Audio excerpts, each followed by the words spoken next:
The fading clock is spinning and propose to human life that the brotherhood of man transcends the sovereignty of nations, that economic justice can best be won by freemen through free enterprise, that government should be of us rather than of man. We believe that as great treasure lies in human personality, and the service to humanity is the best work of life. We believe that as great treasure lies in human personality, and the service to humanity is the best work of life.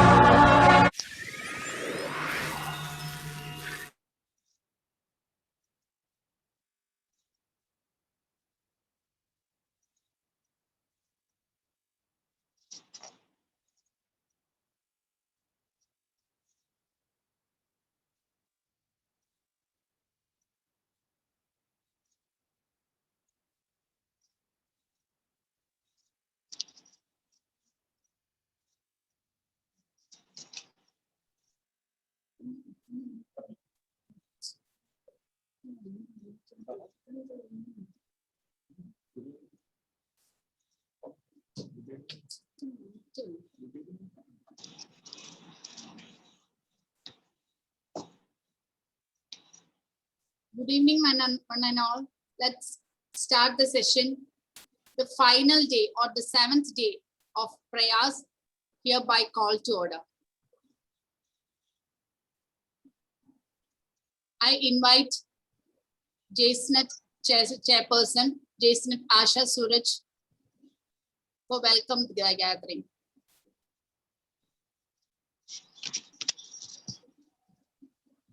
Thank you, Jijeji, for this privilege. Good evening to all. ഒരു സ്ത്രീയെ സംബന്ധിച്ചിടത്തോളം അവളുടെ ഐഡന്റിറ്റിയാണ് menstruation. Priya's ഡേയുടെ ഭാഗമായി JCA India നടത്തിവരുന്ന menstrual health awareness programme ഈ സമയം India ഒട്ടാകെ തന്നെ നടന്നുകൊണ്ടിരിക്കുകയാണ്. അതിന്റെ ഭാഗമായി പ്രിയാസ് ഈ 7 ദിവസങ്ങളിൽ പ്രിയാസ് ഡേ JCA മാനന്തവാടി നടത്തിവരുന്നു.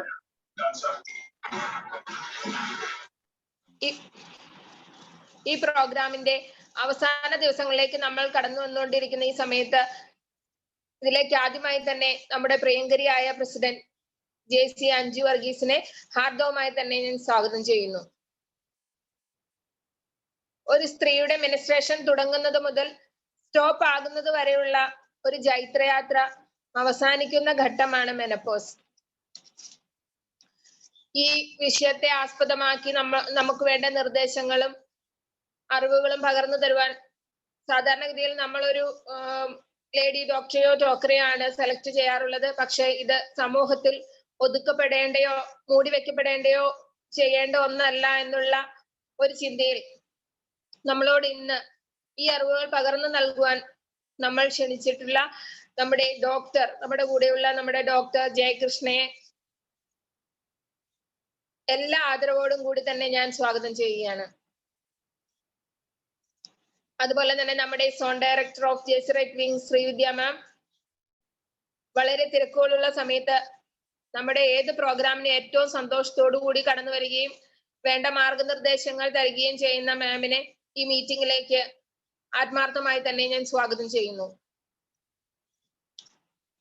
അടുത്തായി zone director program JFM Arjun sir വളരെ തിരക്കുകൾക്കിടയിലും ഞങ്ങൾക്കായി കുറച്ച് സമയം മാറ്റിവെച്ച്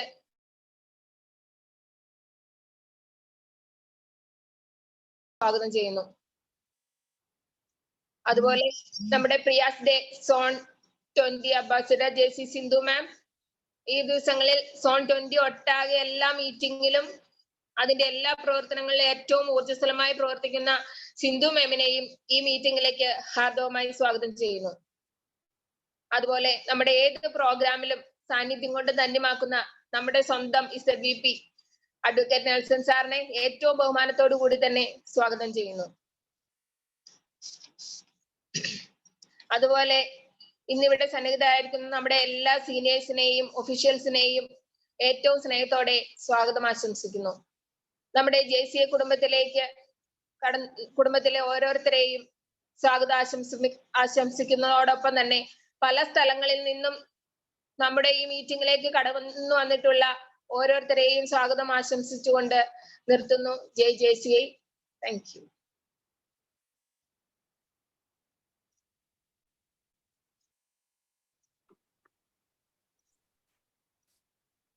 നെക്സ്റ്റ് പ്രസിഡൻഷ്യൽ അഡ്രസ്.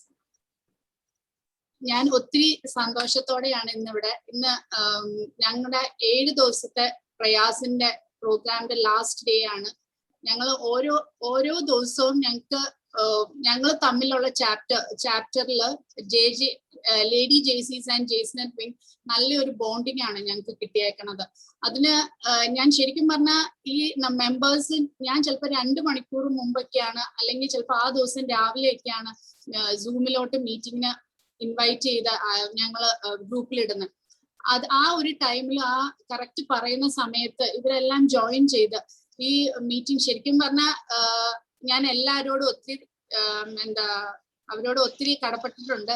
ഇങ്ങനെ ഒരു പ്രോഗ്രാം ഈ 6 ദിവസം ചെയ്യണമെങ്കിൽ ഒരു പ്രസിഡന്റോ അല്ലെങ്കിൽ ഒരു JSNet ചെയർപേഴ്സണോ മാത്രം വിചാരിച്ചാൽ നടക്കുന്ന ഒരു കാര്യമല്ല.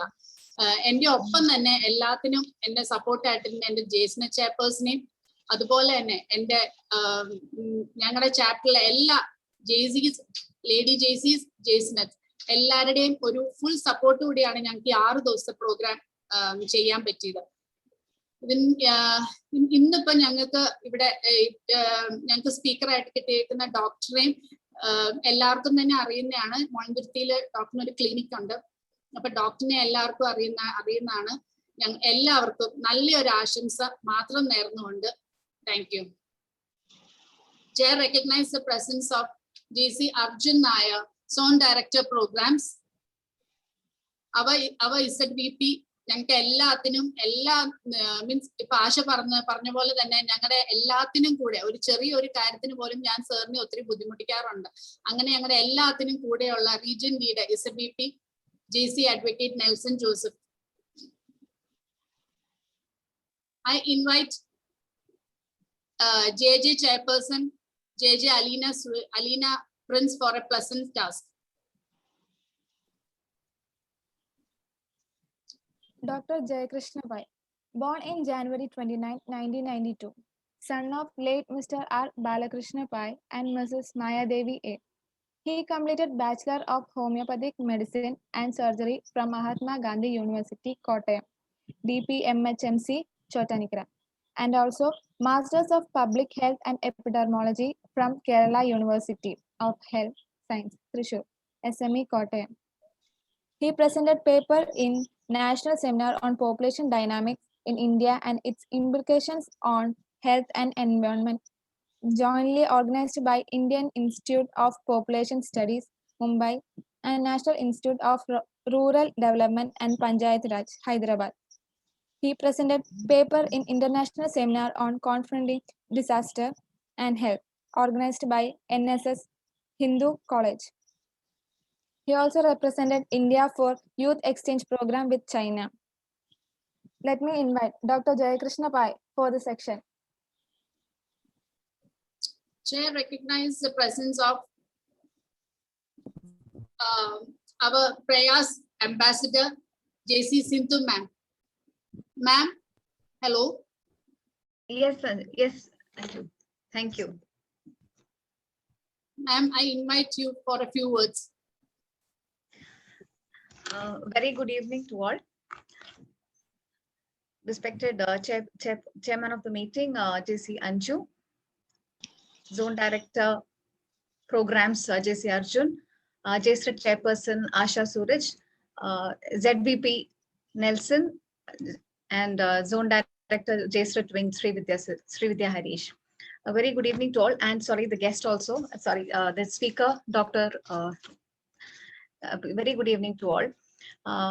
പ്രയാസ് എന്നുള്ള ഈ പരിപാടി നമ്മൾ സ്റ്റാർട്ട് ചെയ്യുന്ന സമയത്ത് our intention was to reach out to a lot of people, create an awareness about the menstrual hygiene and health associated with it, also to serve the underprivileged people by donating whatever is required for them to go through this phase and to create an awareness about it. അപ്പോൾ ഈ ഒരു പരിപാടി കാണുമ്പോൾ വളരെ സന്തോഷമുണ്ട്. ഇഷ്ടംപോലെ ലോംസ് ഈ ഒരു കൺസെപ്റ്റ് ആക്സെപ്റ്റ് ചെയ്തിട്ട് അതിനൊപ്പം എല്ലാ പരിപാടികളും അവതരിപ്പിച്ച് പുറമേയുള്ള ആൾക്കാർക്കും ഈ ഒരു മെസ്സേജ് എത്തിക്കുന്നതിൽ വളരെ സന്തോഷം. എസ്പെഷ്യലി മുളന്തുരുത്തിയുടെ കാര്യം പറയുകയാണെങ്കിൽ ഇത് first LOM that you have done all 7 days Prayas week entirely 7 ദിവസവും പരിപാടി അവതരിപ്പിച്ച ഒരു ചാപ്റ്റർ ആണ് Mulanthuruthy.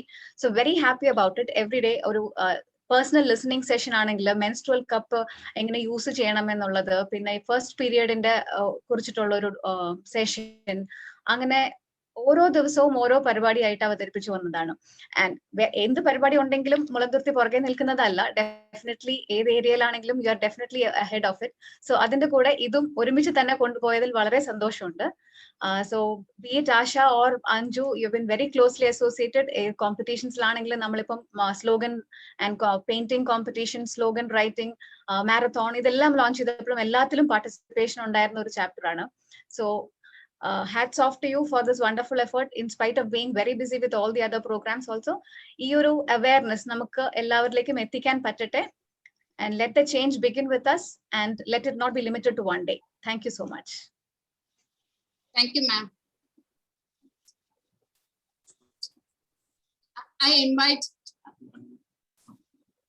invite JC Arjun K. Nair, Zone Director Programs, for a few words.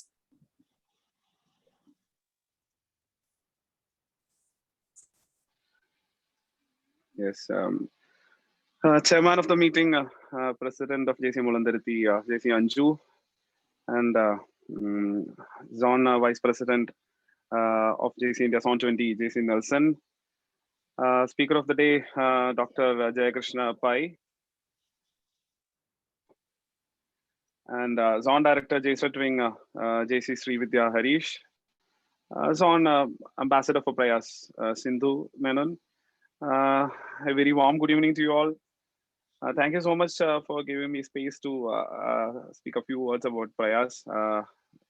ഒത്തിരി സന്തോഷമുണ്ട് ഇങ്ങനത്തെ ഒരു മീറ്റിംഗിൽ പങ്കെടുക്കുന്നതിന്. കാരണം ഇതെന്ന് പറയുമ്പോൾ ഇത്ര ദിവസങ്ങൾ പിന്നിട്ട് ഏറ്റവും പ്രധാനപ്പെട്ട ടോപ്പിക്സ് അടക്കം കൈകാര്യം ചെയ്തിട്ട് you guys have completed certain vital topics regarding Prayas. ഇപ്പം ഇതിനെ കുറിച്ചിട്ട് ഇപ്പൊ വായിച്ച് ഓർക്കുവാണെങ്കിൽ യുനോ ഇതിനെ കുറിച്ചിട്ട് ഏറ്റവും ഒരു ഇമ്പോർട്ടന്റ് ആയിട്ടുള്ള ടോപ്പിക് ആയിട്ട് ഇന്നത്തെ കാലത്ത് ചിന്തിക്കപ്പെടുന്ന ഇപ്പൊ മെൻസ്ട്രൽ കപ്പ് പോലെയുള്ള അതിന്റെ യൂസേജ് ഇത്ര വർഷം ഉപയോഗിച്ച ഒരാളുടെ from her experience and all that. So അതുപോലുള്ള ഇമ്പോർട്ടന്റ് ആയിട്ടുള്ള topics, that's what we want actually. ഞങ്ങൾ പ്രോഗ്രാം ഏരിയ ഇപ്പം സോൺ അംബാസഡർ ഫോർ പ്രയാസ് ഞങ്ങൾ എല്ലാവരും ഈ ഒരു പ്രൊജക്റ്റുമായിട്ട് മുന്നോട്ട് വരുമ്പോൾ we wanted this to happen in the society, this to happen among our people. പലയിടത്തും പറയാറുള്ള പോലെ തന്നെ സാക്ഷര കേരളത്തില് ഇങ്ങനെ ഇതിന്റെ ഒരു എന്താ പറയുക പ്രൊമോഷൻ ആവശ്യമുണ്ട്, അല്ലെങ്കിൽ still there are people who need to be educated regarding this matter എന്നുള്ളത് ഇറ്റ്സ് എ കൺസേൺ ആക്ച്വലി. അപ്പം ഞങ്ങൾ ആ കൺസേൺ ഫേസ് ചെയ്യാനോ അല്ലെങ്കിൽ അത് ഈ ഒരു മൂവ്മെന്റിലൂടെ ഇന്ന് പ്രയാസ് ഡേ ആചരിക്കുന്നു. പക്ഷെ ഇത് തുടർന്ന് പോകുവാനുള്ള ഒരു ആഹ്വാനം പോലെ ഞങ്ങളൊക്കെ ഈ ഒരു പ്രൊജക്ടിനെ കാണുന്നു. And thank you so much for JC Mulandaruthi coming forward with these kind of projects and ideas. ഇത് മറ്റുള്ളവർക്ക് മോട്ടിവേഷൻ ആവട്ടെ. ആസ് സോൺ അംബാസഡർ സെഡ്, എന്നും ഇതുപോലെ പ്രയോജനകരമായ ആക്ടിവിറ്റീസ് പ്രോഗ്രാംസും കൊണ്ട് മുന്നിട്ട് നിൽക്കുന്ന ചാപ്റ്റർ തന്നെയാണ് മുളന്തുരുത്തി. സോ ഇതും ഇതുപോലെ വിജയകരമായിട്ട് തുടർന്നും ഇത് മറ്റുള്ള ലോമുകൾക്ക് മാതൃകയാവട്ടെ. And all the best to today's speaker Dr. Jayakrishna Pai, and I wish today's session will be a wonderful session and will enlighten us all. അപ്പോൾ എല്ലാവിധ ആശംസകളും. So thank you so much once again for having me. Stay safe, stay healthy. Thank you. Thank you, sir. I invite our JSNet Zone Director, JSNet Wing, JSNet Srividya ma'am, for a few words. Hello, ma'am.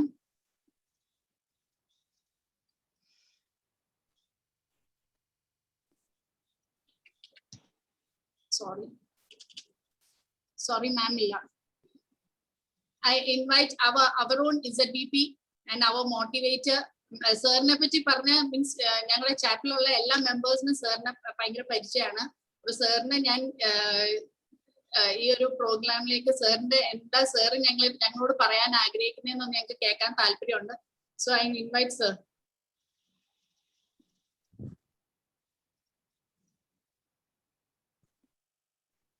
എന്നോടാണോ പറഞ്ഞേ? ആ സാറിനോട് മാത്രം. Unexpected ആയിരുന്നു. വീഡിയോയിൽ വരാൻ വന്നപ്പോ ഞാൻ വിചാരിച്ചു ഫോട്ടോ എടുക്കാനാണെന്ന് വിചാരിച്ചു ഞാൻ പെട്ടെന്ന്. ഞാൻ okay, thank U president for the opportunity. എനിക്ക് ഇന്ന് പ്രിപ്പയർഡ് ആയിട്ടുള്ളത് അല്ലെങ്കിൽ എനിക്ക് ഈ ഒരു പ്രയാസമായിട്ട് ബന്ധപ്പെട്ട പ്രോഗ്രാമുകളിൽ പങ്കെടുക്കാൻ ഒരു പ്രത്യേക താല്പര്യമുണ്ട്. കാരണം ഈ ഒരു ഞാനത് മെസ്സേജിലും അല്ലെങ്കിൽ കഴിഞ്ഞ ദിവസം മൾട്ടിലോമിലൊക്കെ ആശയൊക്കെ ഉണ്ടായിരുന്നു പറഞ്ഞ കാര്യമാണ്. അതായത് നമ്മൾ ആ ഒരു നമുക്ക് ആ സ്റ്റീരിയോ ടൈപ്സ് ഒക്കെ ഒന്ന് ബ്രേക്ക് ചെയ്യാനുള്ള ഒരു ഓപ്പർച്യൂണിറ്റി ആണിത്.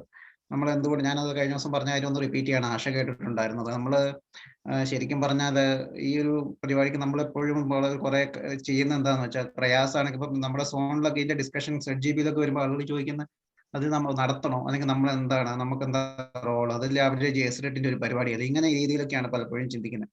ഞാൻ പറയുന്ന നാഷണൽ ലെവലിലൊക്കെ ഞാൻ അടുത്ത പ്രാവശ്യം നോം കോർഡിനേറ്റർ പ്രയാസ് എന്ന് പറഞ്ഞ ആണുങ്ങൾക്ക് കൊടുക്കണം എന്നുള്ളതാണ്. ഞാൻ ഇനിയിപ്പം നമ്മുടെ ഫ്യൂച്ചർ ലീഡേഴ്സായ അർജുനോടൊക്കെ എനിക്ക് പറയാനുള്ളതാണ്. അടുത്ത പ്രാവശ്യം പ്രയാസിന്റെ സോൺ കോർഡിനേറ്ററായിട്ട് ആരും കിട്ടിയില്ല, എന്നെ കിട്ടുള്ളൂ, ഞാൻ ചെയ്യാം, കുഴപ്പമില്ല. ഞാൻ പറഞ്ഞ അങ്ങനെ ഒരു നമ്മൾ ഈ സ്റ്റിഗ്മാസ് ഒക്കെ ബ്രേക്ക് ചെയ്യുക എന്നുള്ള ഒരു ഓപ്പർച്യൂണിറ്റി ആയിട്ട് ഉപയോഗിക്കുക.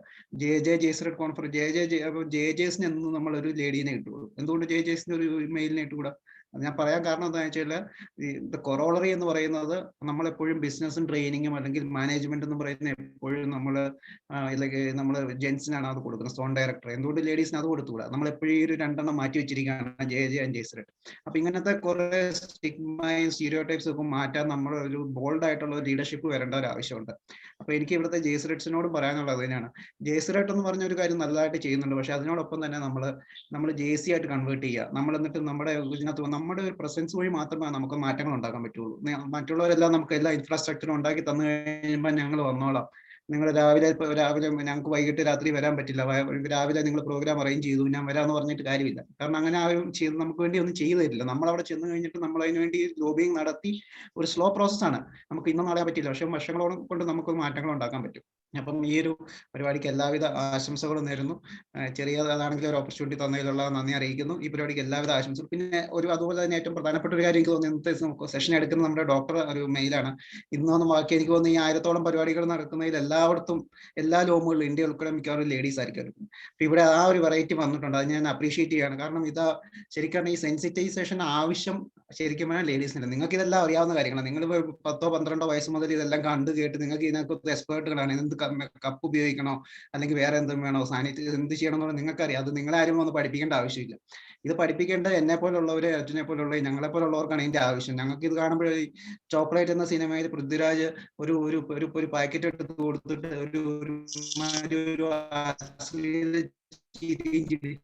നിൽക്കുന്നുണ്ട്. അത് കാണുമ്പോൾ നമുക്ക് എന്തോ ഓക്വേർഡ്. അപ്പൊ അത് കണ്ട് ചിരിക്കുന്ന ആളുകൾക്കാണ് ഈ സെൻസിറ്റൈസേഷൻ ആവശ്യമുള്ളത്. അതിനെ എനിക്ക് തോന്നുന്നു അതിനൊരു നല്ലൊരു ചുവടുവെപ്പാണ് ഇന്ന് ഇത് ചെയ്തിരിക്കുന്നത്. അതിന് special appreciation to Asha and Anju and എൻ്റെ ടീം ഓഫ് മുളന്തുരുത്തി. പരിപാടിക്ക് എല്ലാ ആശംസകളും. Thank you. Thank you sir. I invite ഇന്ന് എല്ലാവരും ആകാംക്ഷയോടെ കാത്തിരിക്കുന്ന ഡോക്ടർ ജയകൃഷ്ണ പൈനെ ഞാൻ ഡോക്ടറിന്റെ സെഷന് വേണ്ടി ഡോക്ടറിനെ ഇൻവൈറ്റ് ചെയ്യുന്നു. Doctor please. Thank you. കേൾക്കാമോ? Am I audible? കേൾക്കാം. Okay. Thank you all the dignitaries from JSI Mulanthurthi and all across whole wings. I mean national level മുതൽ താഴേക്കുള്ള എല്ലാ JCI dignitaries-നും എൻ്റെ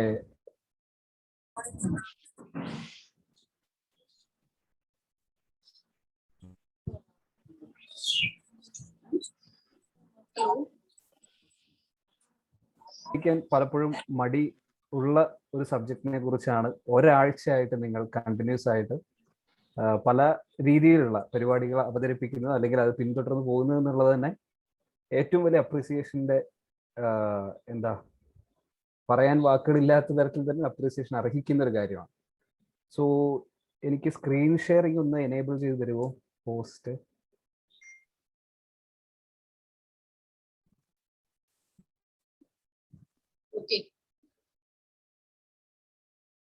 ഓക്കെ കോസ്റ്റ് ആയിട്ട് ആക്കിയിട്ടുണ്ട്. ഓക്കെ.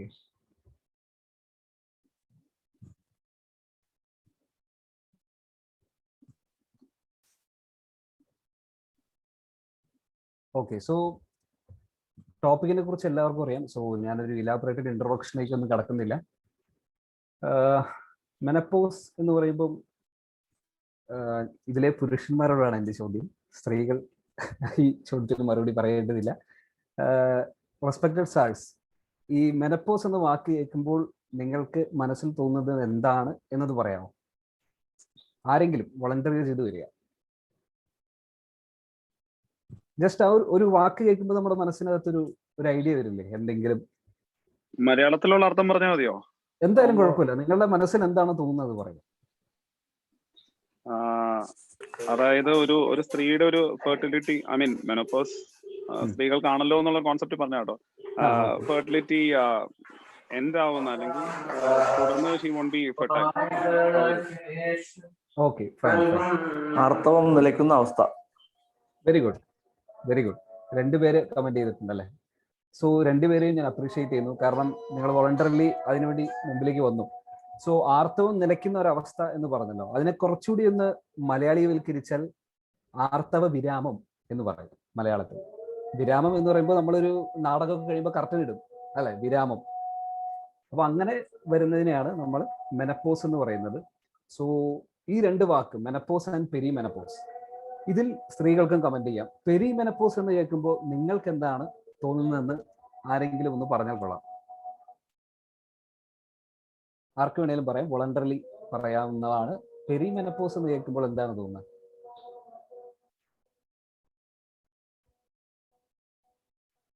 ആരെങ്കിലും? ആർത്തവ വിരാമത്തിന് മുൻപുള്ള അവസ്ഥ. Fine fine. അപ്പം സ്ത്രീകൾ ആരും മുമ്പോട്ട് വന്നില്ല. നേരത്തെ ആർത്തവ വിരാമം ഞാൻ പറയാൻ വന്ന, ഞാൻ അത് പറയാത്തോണ്ട് ഇപ്രാവശ്യം അതുകൊണ്ടൊന്നും പറഞ്ഞു. അതെ, അർജുൻ സാർ ഫസ്റ്റ് എന്നെ ഹെഡ് ചെയ്തു. ഓക്കെ, സോ ഇപ്പൊ പറഞ്ഞത് തന്നെയാണ്, കുറച്ചുകൂടി ക്ലിയർ ആയിട്ട് ഞാൻ പറയാം. അതിന്റെ ഒരു ഡെഫിനേഷൻ ഉൾപ്പെടെ ഞാൻ പറഞ്ഞാൽ, menopause is a point at a time 12 months after woman's last period. മനസ്സിലായില്ലേ? എളുപ്പമാണ്. ഒരു സ്ത്രീയുടെ ജീവിതത്തിലെ അവസാനത്തെ പീരീഡിന് ശേഷം 12 മാസങ്ങൾ അഥവാ ഒരു വർഷം മറ്റ് പീരീഡ്സ്, ഐ മീൻ അതിന്റെ കൺസിക്യൂട്ടീവ് ആയിട്ടുള്ള പീരീഡ്സ് ഇല്ലാതിരിക്കുന്ന അവസ്ഥയിൽ എത്തുമ്പോൾ മാത്രമാണ് മെനപ്പോസ് ആവുന്നത്. മനസ്സിലായോ? ക്ലിയർ അല്ലേ? ലാസ്റ്റ് പീരീഡിന് ശേഷം 12 മാസം പിന്നീട് പീരീഡ്സ് ഒന്നും വന്നില്ലെങ്കിൽ മാത്രമേ മെനപ്പോസ് എന്ന അവസ്ഥ, അല്ലെങ്കിൽ ആ ഒരു ഘട്ടത്തിലേക്ക് ഒരു സ്ത്രീ എത്തിച്ചേർന്നു എന്ന് പറയാൻ പറ്റുള്ളൂ. സോ അർജുൻ സാർ നേരത്തെ സൂചിപ്പിച്ചു പെരി മെനപ്പോസ് എന്താണെന്നുള്ളത്. ഏകദേശം കറക്റ്റ് തന്നെയാണ്. പക്ഷെ അതിന്റെ കൂട്ടത്തിൽ കുറച്ച് കാര്യങ്ങൾ, അതായത് കുറച്ച് സിംറ്റംസ് കൂടി പറഞ്ഞാൽ അത് കംപ്ലീറ്റ് ആവും. സോ ഈ മെനപ്പോസ് എന്ന സിറ്റുവേഷൻ എത്തുന്ന മുമ്പ് കുറച്ച് കാലം, അതായത് years leading to point when a woman may have changes in their monthly cycles. മാസമുറ, അതിനുണ്ടാവുന്ന വ്യത്യാസങ്ങൾ ഉണ്ടാവാം. ഹോട്ട് ഫ്ലാഷസ്, പെട്ടെന്ന് ചൂട് വന്നു പോകുന്നൊരവസ്ഥ. ഹോട്ട് ഫ്ലാഷസ് എന്ന് പറയുമ്പോൾ, ഫ്ലാഷ് നമുക്കറിയില്ലേ, ഇപ്പൊ ഫോട്ടോ ഒക്കെ എടുക്കുമ്പോൾ നമ്മൾ കേട്ടിട്ടില്ലേ ഫ്ലാഷ്? അതുപോലെ പെട്ടെന്ന് വന്നു പോകുന്ന ചൂട് 30 സെക്കൻഡ് മുതൽ 1 മിനിറ്റ് വരെയൊക്കെയാണ് ഹോട്ട് ഫ്ലാഷസ് നിലനിൽക്കുന്നത്. Or other symptoms are called menopausal transition. ആ അവസ്ഥയിലേക്ക് എത്തിച്ചേരുന്ന ഒരു ഘട്ടത്തിനെയാണ് പെരി മെനപ്പോസ് എന്ന് പറയുന്നത്. ഇത് ഞാൻ പ്രത്യേകിച്ച് മെൻഷൻ ചെയ്യുന്ന കാരണം, പല സ്ത്രീകളും ക്ലിനിക്കിലായിക്കോട്ടെ അല്ലെങ്കിൽ പുറത്ത് ഏതെങ്കിലും പ്രോഗ്രാമുകൾ വെച്ച് കാണുമ്പോഴായാലും ഇങ്ങനെ മെൻഷൻ ചെയ്യാറുണ്ട്, മെനപ്പോസ് ആയി ഡോക്ടറെ എന്ന് പറയും. അപ്പൊ ഞാൻ ചോദിക്കും, പീരീഡ്സ് വന്നിട്ട് എത്ര ദിവസം? പറയും, അല്ല ലാസ്റ്റ് മന്ത് കൂടി വന്നതേ ഉള്ളൂ, പക്ഷേ ഈ ഭയങ്കര ചൂടും ഇതെല്ലാം വരുന്നുണ്ട്. So that's not menopause. അത് മെനപ്പോസ് അല്ല, അത് പെരി മെനപ്പോസ് സ്റ്റേജ് ആണ്. മെനപ്പോസ് എന്ന് പറയുന്നത് പീരീഡ്സ് നിന്നതിന് ശേഷം തുടർച്ചയായി 12 മാസങ്ങൾ പീരീഡ്സിന്റെ ആബ്സെൻസ് വരണം. That is called menopause. And perimenopause's symptoms, ലക്ഷണങ്ങൾ, മെനപ്പോസിലേക്ക് ഒരു സ്ത്രീ അടുത്തുകൊണ്ടിരിക്കുന്ന ലക്ഷണങ്ങൾ ഉൾപ്പെടുന്ന ഒരു കാലഘട്ടത്തെയാണ് പെരി മെനപ്പോസ് എന്ന് പറയുന്നത്. അമ്മ ക്ലിയർ അല്ലേ? സോ ഈ പെരി മെനപ്പോസ് എന്ന ട്രാൻസിഷൻ സ്റ്റേജ് തുടങ്ങുന്ന ഏകദേശ പ്രായമാണ് 45 മുതൽ 55 വയസ്സ് വരെ. സ്വാഭാവികമായിട്ട് നിങ്ങൾക്കൊരു സംശയം വരാം, എന്താണ് ഈ 10 വർഷത്തെ ഒരു ഗ്യാപ്പ് എന്നുള്ളത്? ഓരോ സ്ത്രീകളുടെയും ഈ പ്രക്രിയ അഥവാ പെരി മെനപ്പോസ് എന്നുള്ള പ്രക്രിയ വളരെ ഇൻഡിവിജ്വലിസ്റ്റിക് ആണ്. അഥവാ ഓരോ വ്യക്തികൾക്കും അതിൽ വ്യത്യാസങ്ങൾ വരാം. ഒരു സ്ത്രീക്ക് 45 വയസ്സിൽ പെരി മെനപ്പോസ് എന്നുള്ള സ്റ്റേജ് തുടങ്ങി ഏകദേശം 7-8 വർഷങ്ങൾക്ക് ശേഷം മെനപ്പോസ് എന്നുള്ള അവസ്ഥയിലേക്ക് എത്തിച്ചേരാം. അതേ സമയത്ത് 50 വയസ്സുള്ള ഒരു സ്ത്രീക്കും പെരി മെനപ്പോസ് എന്നുള്ള അവസ്ഥ തുടങ്ങി 55-56 വയസ്സാകുമ്പോൾ മെനപ്പോസ് എന്ന അവസ്ഥയിലേക്ക് എത്തിച്ചേരാം. 55 വയസ്സ് മുതൽ തുടങ്ങി 58-57, ഞാൻ ബ്രാക്കറ്റിൽ മെൻഷൻ ചെയ്തിട്ടുണ്ട് 7 to 14 ഇയേഴ്സ് വരെ. അതൊരു വൈഡ് റേഞ്ച് ആണ്. അതിനൊരു കാരണം കൂടി ഞാൻ പറഞ്ഞുതരാം. ഇതൊരു അസുഖമല്ല, മനസ്സിലായല്ലോ. ഈ മെനപ്പോസ് അല്ലെങ്കിൽ പെരി മെനപ്പോസ് എന്ന് പറയുന്നത് ഒരു നാച്ചുറൽ പ്രോസസ്സാണ്. സോ അതിൻ്റെ ഒരു കോഴ്സ് ആർക്കും ഫിക്സഡ്ലി ഡിറ്റർമൈൻ ചെയ്യാൻ പറ്റില്ല, മനസ്സിലായില്ലേ. ഇത്ര വയസ്സിൽ കൃത്യമായി നിങ്ങൾക്ക് പെരി മെനപ്പോസ് സ്റ്റാർട്ട് ചെയ്യും, നിങ്ങൾ ഇത്ര വയസ്സിൽ മെനപ്പോസൽ വുമൺ ആവും എന്ന് ആർക്കും ക്രിട്ടിക്കായി പറയാൻ പറ്റില്ല. അതുകൊണ്ടാണ് അത്രയും വൈഡായ ഒരു റേഞ്ച് വെച്ചിരിക്കുന്നത്. സോ ഇത് ക്ലിയർ ആയെന്ന് വിചാരിക്കുന്നു, menopause and peri menopause. So ഇതിൽ കാണുന്ന സിംറ്റംസ് പെട്ടെന്നൊന്ന് വായിക്കുക എല്ലാവരും. പെരി മെനപ്പോസിന്റെ സമയത്ത് ഉണ്ടാകുന്ന സിംറ്റംസ്: നൈറ്റ് സ്വിറ്റ്സ് ഉണ്ടാവും, മൂഡ് ചേഞ്ചസ് ഉണ്ടാവും, സ്ലീപ്പ് പ്രോബ്ലംസ് ഉണ്ടാവാം, ഹോട്ട് ഫ്ലാഷസ് ഞാൻ ഓൾറെഡി പറഞ്ഞു, ചിൽസ് ഉണ്ടാവാം, വെയിറ്റ് ഗെയിൻ ഭാരം കൂടുന്നതായിട്ടുണ്ടാവാം, മൂഡ് സ്വിങ്സ് ഉണ്ടാവാം.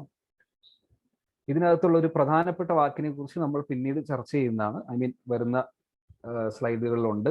സോ നിങ്ങൾ പെട്ടെന്ന് മനസ്സിലാക്കാൻ വേണ്ടി ഞാനൊരു പിക്ചർ ഇട്ടെന്നേ ഉള്ളൂ. So moving on to next. So എന്താണ് ഇതിന്റെ ലക്ഷണങ്ങൾ, സിംറ്റംസ് എന്താണ്? ഞാൻ ഓൾറെഡി പറഞ്ഞു, 2-3 സിംറ്റംസ് പറഞ്ഞു. In the month or years leading to menopause, perimenopause എന്നുള്ള ആ ഒരു സ്റ്റേജിൽ എന്തൊക്കെ സിംറ്റംസ് അല്ലെങ്കിൽ സൈൻസ് ആണ് ഒരു സ്ത്രീക്ക് അനുഭവപ്പെടുന്നത് എന്നുള്ളത്. ഏറ്റവും ഇമ്പോർട്ടൻ്റ് ആയിട്ടുള്ള സിംറ്റംസ് ഞാൻ അതിൽ ബോൾഡായിട്ട് പിക്ചറൈസ് ചെയ്തിട്ടുണ്ട്. ഏറ്റവും ഫസ്റ്റ് തന്നെ വരുന്നത് ഇറഗുലർ പീരീഡ്സ് ആണ്. ഓഫ്കോഴ്സ് സ്വാഭാവികമായിട്ടും അതങ്ങനെയാണ്. ആർത്തവ ചക്രത്തിന്റെ സമയം തെറ്റുക, 28 എന്നുള്ളത് 30-32 ദിവസങ്ങൾക്ക് ശേഷം, അല്ലെങ്കിൽ 34, ചില സ്ത്രീകളിൽ 60 ദിവസം വരെയും ചക്രത്തിന് വ്യത്യാസങ്ങൾ ഉണ്ടാവാം. അത് മാത്രമല്ല ബ്ലീഡിങ്ങിന്റെ ടൈമും വ്യത്യാസങ്ങൾ ഉണ്ടാവാം. ചിലപ്പോൾ നീണ്ടു നിൽക്കുന്ന ഒരു മെൻസ്ട്രുവേഷൻ പീരീഡ് ആവാം, അല്ലെങ്കിൽ വളരെ ഷോർട്ട് ആയിട്ടുള്ള ഒരു മെൻസ്ട്രുവേഷൻ പീരീഡ് ആവാം. ഞാൻ നേരത്തെ സൂചിപ്പിച്ചു, ഇതെല്ലാം ഇൻഡിവിജ്വലി വേരിയബിൾ ആണ്, ഓരോ സ്ത്രീകൾക്കും വ്യത്യാസം ഉണ്ടാവും. അതിനോടൊപ്പം തന്നെ ചേർത്ത് വായിക്കേണ്ട ഒരു സിംറ്റമാണ് സ്ലീപ്പ് പ്രോബ്ലംസ്, ഉറക്കത്തിൽ ഉണ്ടാവുന്ന വ്യത്യാസങ്ങൾ. അതും ഈ പറഞ്ഞതുപോലെ ചിലർക്ക് ഉറക്കം കൂടുതലാവാം, ചിലർക്ക് ഉറങ്ങാൻ പറ്റാത്ത അവസ്ഥയുണ്ടാവും, ഇൻസോംനിയ എന്ന് പറയുന്ന അവസ്ഥ ഉണ്ടാവാം, ഉറക്കക്കുറവ്, ഉറക്കത്തിന്റെ സൈക്കിൾ തെറ്റുക. അതായത് ഫസ്റ്റ് സ്ലീപ്പ് കിട്ടും, അത് കഴിഞ്ഞ് ഇടയ്ക്ക് എപ്പോഴെങ്കിലും ഉണർന്നാൽ പിന്നീട് ഉറങ്ങാൻ പറ്റാതിരിക്കുക. നേരെ തിരിച്ച് സംഭവിക്കാം, ഫസ്റ്റ് സ്ലീപ്പ് കിട്ടില്ല, ഉണർന്ന് കിടക്കും, രാവിലെ അല്ലെങ്കിൽ അർദ്ധരാത്രി 1 മണി 2 മണി വരെയൊക്കെ ഉറങ്ങാതിരിക്കുകയും അതിനുശേഷം ഉറക്കം കിട്ടുന്ന അവസ്ഥയുണ്ടാവാം. ഇതെല്ലാം ഓരോ വ്യക്തികൾക്കനുസരിച്ച് വ്യത്യാസങ്ങൾ വരാവുന്നതാണ്. സോ പിന്നെയുള്ളത് വളരെ ഇമ്പോർട്ടൻ്റ് ആയിട്ടുള്ള ഒരു സിംറ്റമാണ് മൂഡ് ചേഞ്ചസ്. ഇത് ഒരു പെരി മെനപ്പോസ് അല്ലെങ്കിൽ മെനപ്പോസ് സ്റ്റേജിൽ വുമണിൽ മാത്രം കാണുന്ന ഒരു സംഭവമല്ല. ചില റീപ്രൊഡക്റ്റീവ് ഏജിൽ തന്നെ പീരീഡ്സിന്റെ സമയത്തെല്ലാം ഈ പറയുന്ന മൂഡ് ചേഞ്ചസ് ഉണ്ടാവാം. ഇതെല്ലാം എന്തുകൊണ്ടാണ് സംഭവിക്കുന്നത് ഞാൻ വഴിയെ പറഞ്ഞുതരാം. വജൈനൽ ഡ്രൈനസ് അഥവാ നമ്മുടെ യോനി ഭാഗത്തുള്ള പേശികളുടെ വ്യത്യാസം. സോ ഹോട്ട് ഫ്ലാഷസ് ഞാൻ നേരത്തെ സൂചിപ്പിച്ചു. ഫ്ലാഷ് എന്ന് പറയുമ്പോൾ വളരെ ചുരുങ്ങിയ സമയത്ത് വന്നു പോവുകയാണ്. ഒരു ചൂട്, ശരീരത്തിന് പെട്ടെന്നൊരു ചൂട് വരുന്ന ഡോക്ടറെ എന്ന് പലപ്പോഴും പറയാറുണ്ട്. 30 സെക്കൻഡ് മുതൽ 60 സെക്കൻഡ് അഥവാ 1 മിനിറ്റ് വരെ നീണ്ടു നിൽക്കുന്ന ആ ഒരു ടൈം ആയിരിക്കാം സാധാരണഗതിയിൽ ഹോട്ട് ഫ്ലാഷസ് ഉണ്ടാവുന്നത്. പിന്നീട് ഉണ്ടാവുന്നതാണ് വെയിറ്റ് ഗെയിൻ. ഇത് എല്ലാവർക്കും അങ്ങനെ കോമൺ ആയിട്ട് വരണമെന്നില്ല, പക്ഷെ ചില സ്ത്രീകൾക്കെങ്കിലും വെയിറ്റ് ഗെയിൻ ഉണ്ടാവാറുണ്ട്. അതിനുള്ള കാരണമെല്ലാം ഞാൻ പറഞ്ഞുതരാം എന്തുകൊണ്ടാണെന്നുള്ളത്. ചിൽസ് ഉണ്ടാവാറുണ്ട്, കുളിര്, പെട്ടെന്ന് കുളിര് വരിക, പ്രത്യേകിച്ച് നൈറ്റ് ചിൽസ്, രാത്രി സമയങ്ങളിൽ കുളിര് വരിക. Thinning hair and dry skin, മുടിയുടെ കട്ടി കുറയുക അല്ലെങ്കിൽ ഉള്ളു കുറയുക എന്നൊക്കെ പറയും. നാട്ടുപ്രദേശത്ത് പലപ്പോഴും പറയുന്നത് മുടിക്ക് ഉള്ളില്ല, അകത്ത് കട്ടിയില്ല. അതുപോലെ തന്നെ സ്കിന്നിന്റെ ഒരു ടെക്സ്ചർ മാറും, ഡ്രൈ സ്കിന്നാവും. ചിലർക്ക് ഈ മുരു വരും എന്നൊക്കെ പറയും. ഈ ഡ്രൈ സ്കിൻ വന്ന് പ്രത്യേകിച്ച് വിന്റർ സീസണിലൊക്കെ കാണുന്ന പോലെ ഡ്രൈനെസ് ഒക്കെ വരാം. പിന്നെ നൈറ്റ് സ്വെറ്റ്സ് ഞാൻ പറഞ്ഞു, ചിൽസും സ്വെറ്റ്സും ഒരുമിച്ച് വരുന്ന, ഇത് ജസ്റ്റ് ഒരു പിക്ചറൈസേഷൻ ആണ്. ഞാൻ പറഞ്ഞ സിംറ്റംസ് ഒക്കെ തന്നെയാണ്. ഇതിനകത്ത് 2 ഇമ്പോർട്ടൻ്റ് ആയിട്ടുള്ള സിംറ്റംസ് കൂടി വരുന്നുണ്ട്. ഒന്ന് ബോൺ ലോസ് എന്ന് കണ്ടില്ലേ, ബോൺ ലോസ് ഉണ്ട്, പിന്നെ ലോസ് ഓഫ് ലിബിഡോ ഉണ്ട്. ബോൺ ലോസ് എന്താണെന്ന് ആർക്കെങ്കിലും ഒന്ന് പറയാൻ പറ്റുമോ, അറിയാവുന്നവർ? കാരണം വേറൊന്നുമല്ല, ഞാൻ ഇങ്ങനെ ചോദിക്കുന്നത്, ഇതൊരു റേഡിയോ പറഞ്ഞുകൊണ്ടിരിക്കുന്നവരെ പറയാൻ എനിക്ക് ഒട്ടും താല്പര്യമില്ല. സോ നിങ്ങളുടെ ഇൻപുട്ട് കൂടി എനിക്ക് ആവശ്യമാണ്. എന്താണ് ബോൺ ലോസ്? ആരെങ്കിലും ഒന്ന് പറയാമോ? തേയ്മാനം അല്ല. തേയ്മാനം എന്ന് പറയുമ്പോൾ വെയർ ആൻഡ് ടിയർ ആണ്. അതായത് നമ്മൾ കോൺസ്റ്റന്റ് യൂസ് കാരണം അവിടെ തേയ്മാനം ഉണ്ടാകുന്നു. അതാണ് തേയ്മാനത്തിന്റെ കണക്കിൽ വരുന്നത്. ബോൺ ലോസ് എന്ന് പറയുന്നത് ശരിക്കും എല്ലുകളുടെ ദൃഢത കുറയുക. മനസ്സിലായില്ലേ? അതായത് കാൽസ്യം ഡിപ്ലീഷൻ സംഭവിക്കുക. എല്ലുകളിലുള്ള എന്താ ഏറ്റവും കൂടുതൽ സ്ട്രെങ്ത് കൊടുക്കുന്ന കാൽസ്യമാണ്. കാൽസ്യം പതിയെ കുറഞ്ഞ് ബോൺ ഡെൻസിറ്റി എന്ന് പറയും. എല്ലിന്റെ ദൃഢത കുറഞ്ഞു വരുന്ന അവസ്ഥയാണ് ബോൺ ലോസ് എന്ന് പറയുന്നത്. പിന്നെ ലോസ് ഓഫ് ലിബിഡോ എന്ന് സൂചിപ്പിച്ച കാര്യം നേരത്തെ പറഞ്ഞ ഒരു സിംറ്റം ആയിട്ട് ചേർത്ത് വായിക്കേണ്ട കാര്യമാണ്. നേരത്തെ പറഞ്ഞു വെജൈനൽ ഡ്രൈനസ് എന്ന് പറഞ്ഞു. യോനി ഭാഗത്തുള്ള പേശികളിലെ മാറ്റങ്ങൾ കൊണ്ട് ലൈംഗികത താല്പര്യക്കുറവ് ഉണ്ടാവാം. അതാണ് ലോസ് ഓഫ് ലിബിഡോ എന്ന് പറയുന്നത്. സോ ഇൻസോംനിയ ഞാൻ നേരത്തെ സൂചിപ്പിച്ചു, ഉറക്കത്തിലുള്ള ഉറക്കക്കുറവ്. പിന്നെ ഇറഗുലർ പീരീഡ്സ് പറഞ്ഞു. യൂറിനറി ഇൻകോണ്ടിനൻസും വജൈനൽ ഡ്രൈനസും ഏകദേശം ഒരേ കാരണങ്ങൾ കൊണ്ട് വരുന്നതാണ്. ഞാൻ പറഞ്ഞല്ലോ മസിലുകളുടെ ദൃഢത കുറയും എന്ന് പറഞ്ഞല്ലോ. സോ എന്തുകൊണ്ടായിരിക്കും ഇൻകോണ്ടിനൻസ് വരുന്നത്? യൂറിൻ പോകുന്നിടത്തും കൺട്രോൾ ചെയ്യുന്നത് ഒരു വാൽവാണ്, സ്പിഞ്ചർ എന്ന് പറയും. ആ ഒരു വാൽവിന്റെ ചുറ്റുമുള്ള മസിൽസിന്റെ ടെൻഷൻ അല്ലെങ്കിൽ ആ ദൃഢത കുറയുമ്പോൾ പെട്ടെന്ന് തന്നെ തുറന്നു പോകും. അപ്പോൾ യൂറിൻ ഹോൾഡ് ചെയ്യാൻ ബുദ്ധിമുട്ടായിരിക്കും, തടഞ്ഞ് വെക്കാൻ ഉള്ള പ്രയാസം. ഇപ്പൊ പോകണമെന്ന് തോന്നിയാൽ പെട്ടെന്ന് തന്നെ പോകേണ്ടി വരുന്ന ഒരു അവസ്ഥ. അതാണ് ഇൻകോണ്ടിനൻസ് എന്ന് പറയുന്നത്. ഇത്രയും സിംറ്റംസ് ആണ് മെയിൻ ആയിട്ടുള്ളത്. സോ എന്തുകൊണ്ടാണ് ഇത് സംഭവിക്കുന്നത്? What is the reason behind it? ഈ 3 ഹോർമോണുകൾ വളരെ ഇമ്പോർട്ടൻ്റ് ആണ് ഒരു സ്ത്രീയെ സംബന്ധിച്ചിടത്തോളം. ഒരു റീപ്രൊഡക്റ്റീവ് ഏജിലുള്ള ഒരു വുമണിന്റെ എല്ലാ കാര്യങ്ങളും നിയന്ത്രിക്കുന്നത് ഈ 3 ഹോർമോണുകളാണ്. ശരീരത്തിലെ എല്ലാ സംവേദനങ്ങളും, അതായത് ഈ എന്താ പറയുക പ്രോസസ്സുകൾ എന്നൊക്കെ പറയില്ലേ, മെൻസുറേഷൻ ഒരു പ്രോസസ്സാണ്, അതുപോലെ വിശക്കുന്നത് ഒരു പ്രോസസ്സാണ്, നമ്മളെ ഉറക്കം ഒരു പ്രോസസ്സാണ്. ഇതിനെല്ലാം നിയന്ത്രിക്കുന്നത് ഹോർമോണുകൾ എന്ന് പറയുന്ന കെമിക്കൽസ് ആണ്. ഐ മീൻ ബോഡിയിൽ തന്നെ ഉണ്ടാകുന്ന കെമിക്കൽസ് ആണ്. ഒരു സംവേദന ഉപാധി എന്ന് പറയാം. ഒരു ഇവിടെ നിന്ന് അങ്ങോട്ട് മെസ്സേജ് പാസ് ചെയ്യുന്ന അല്ലെങ്കിൽ അതിനെയൊക്കെ നിയന്ത്രിക്കുന്ന ഒരു ഉപാധിയാണ് hormones. Oestrogen, follicle stimulating hormone അഥവാ FSH, ല്യൂട്ടനൈസിംഗ് ഹോർമോൺ LH. ഈ 3 ഹോർമോണുകളാണ് ഒരു സ്ത്രീ സംബന്ധിച്ചിടത്തോളം റീപ്രൊഡക്റ്റീവ് ഏജ് മുതൽ അവരുടെ എല്ലാ കാര്യങ്ങളും, ആർത്തവ ചക്രം ഉൾപ്പെടെ ഓവുലേഷൻ അഥവാ അണ്ഡാശയത്തിലുണ്ടാവുന്ന അണ്ഡോൽപാദനത്തിന്റെ ആർത്തവത്തിന്റെ എല്ലാം കൺട്രോൾ ചെയ്യുന്നത് ഈ 3 ഹോർമോണുകൾ ചേർന്നിട്ടാണ്. ഇവിടെ റീപ്രൊഡക്റ്റീവ് ഏജ് താഴെ കൊടുത്തിട്ടുണ്ട്, പെരിമെനപ്പോസ് എന്നുള്ള ഒരു ഏജ് താഴെ കൊടുത്തിട്ടുണ്ട്, മെനപ്പോസ് എന്നുള്ള സ്റ്റേജ് താഴെ കൊടുത്തിട്ടുണ്ട്. കണ്ടല്ലോ. ഈ മെനപ്പോസിലേക്ക് എത്തുമ്പോൾ ഏത് ഹോർമോണാണ് കുറഞ്ഞു വരുന്നത് എന്നൊന്ന് പറയാവോ? ഈ പിക്ചറിലുണ്ട് ഉത്തരം. നിങ്ങൾ പിക്ചർ കണ്ടില്ലേ?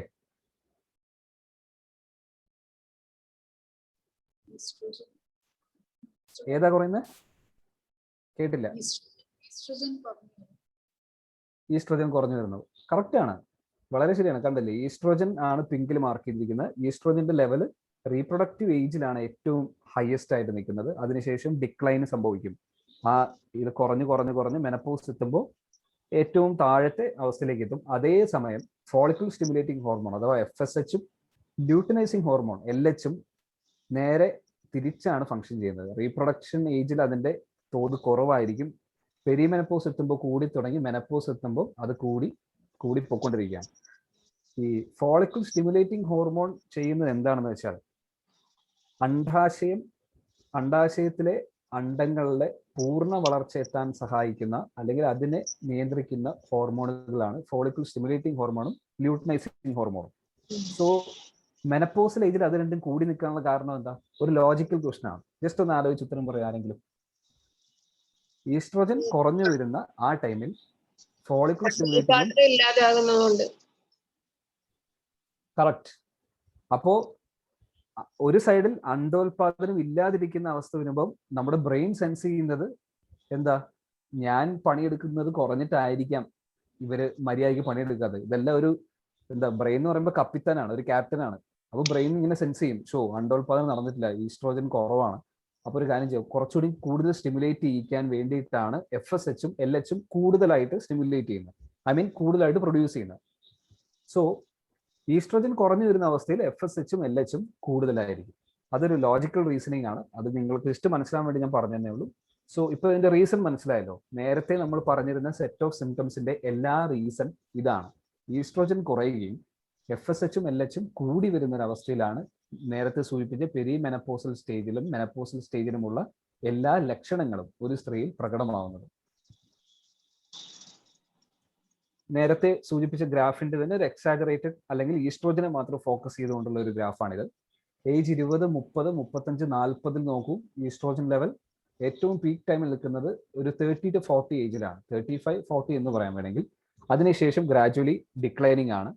ഒരു ഏജ് 50 ആകുമ്പോഴത്തേക്കും ഏകദേശം 50% അല്ലെങ്കിൽ ഒരു 60% ഉള്ളൂ.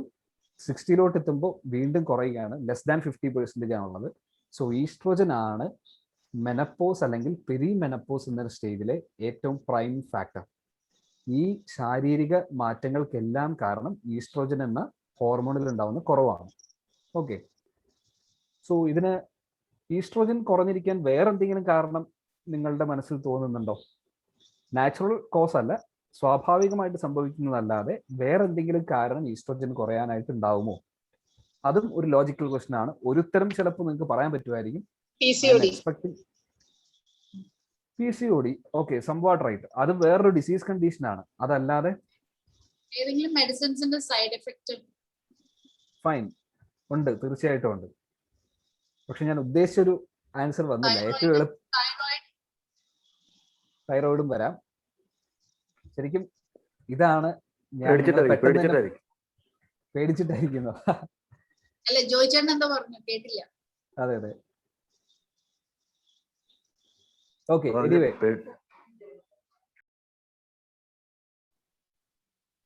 ഓക്കെ, എനിവേ ഈ ഉത്തരമാണ് നിങ്ങൾ പറയുന്നത് ഞാൻ പ്രതീക്ഷിച്ചത്. കാരണം എന്തെങ്കിലും ഒരു സർജറി കാരണം ഓവറിസ് റിമൂവ് ചെയ്യേണ്ടി വന്നാൽ അവിടെ എന്ത് സംഭവിക്കും?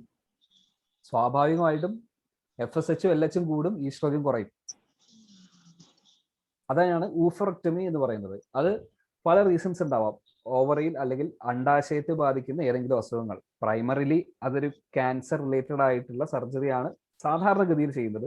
പക്ഷെ വളരെ അപൂർവമായിട്ട് ട്യൂബർകുലോസിസ് അഥവാ അണ്ടാശയങ്ങളിലും ട്യൂബിലും ബാധിക്കുന്ന TB അസുഖത്തിനും ഈ പറയുന്ന ഒരു പ്രോസസ്സ് ചെയ്യാറുണ്ട്.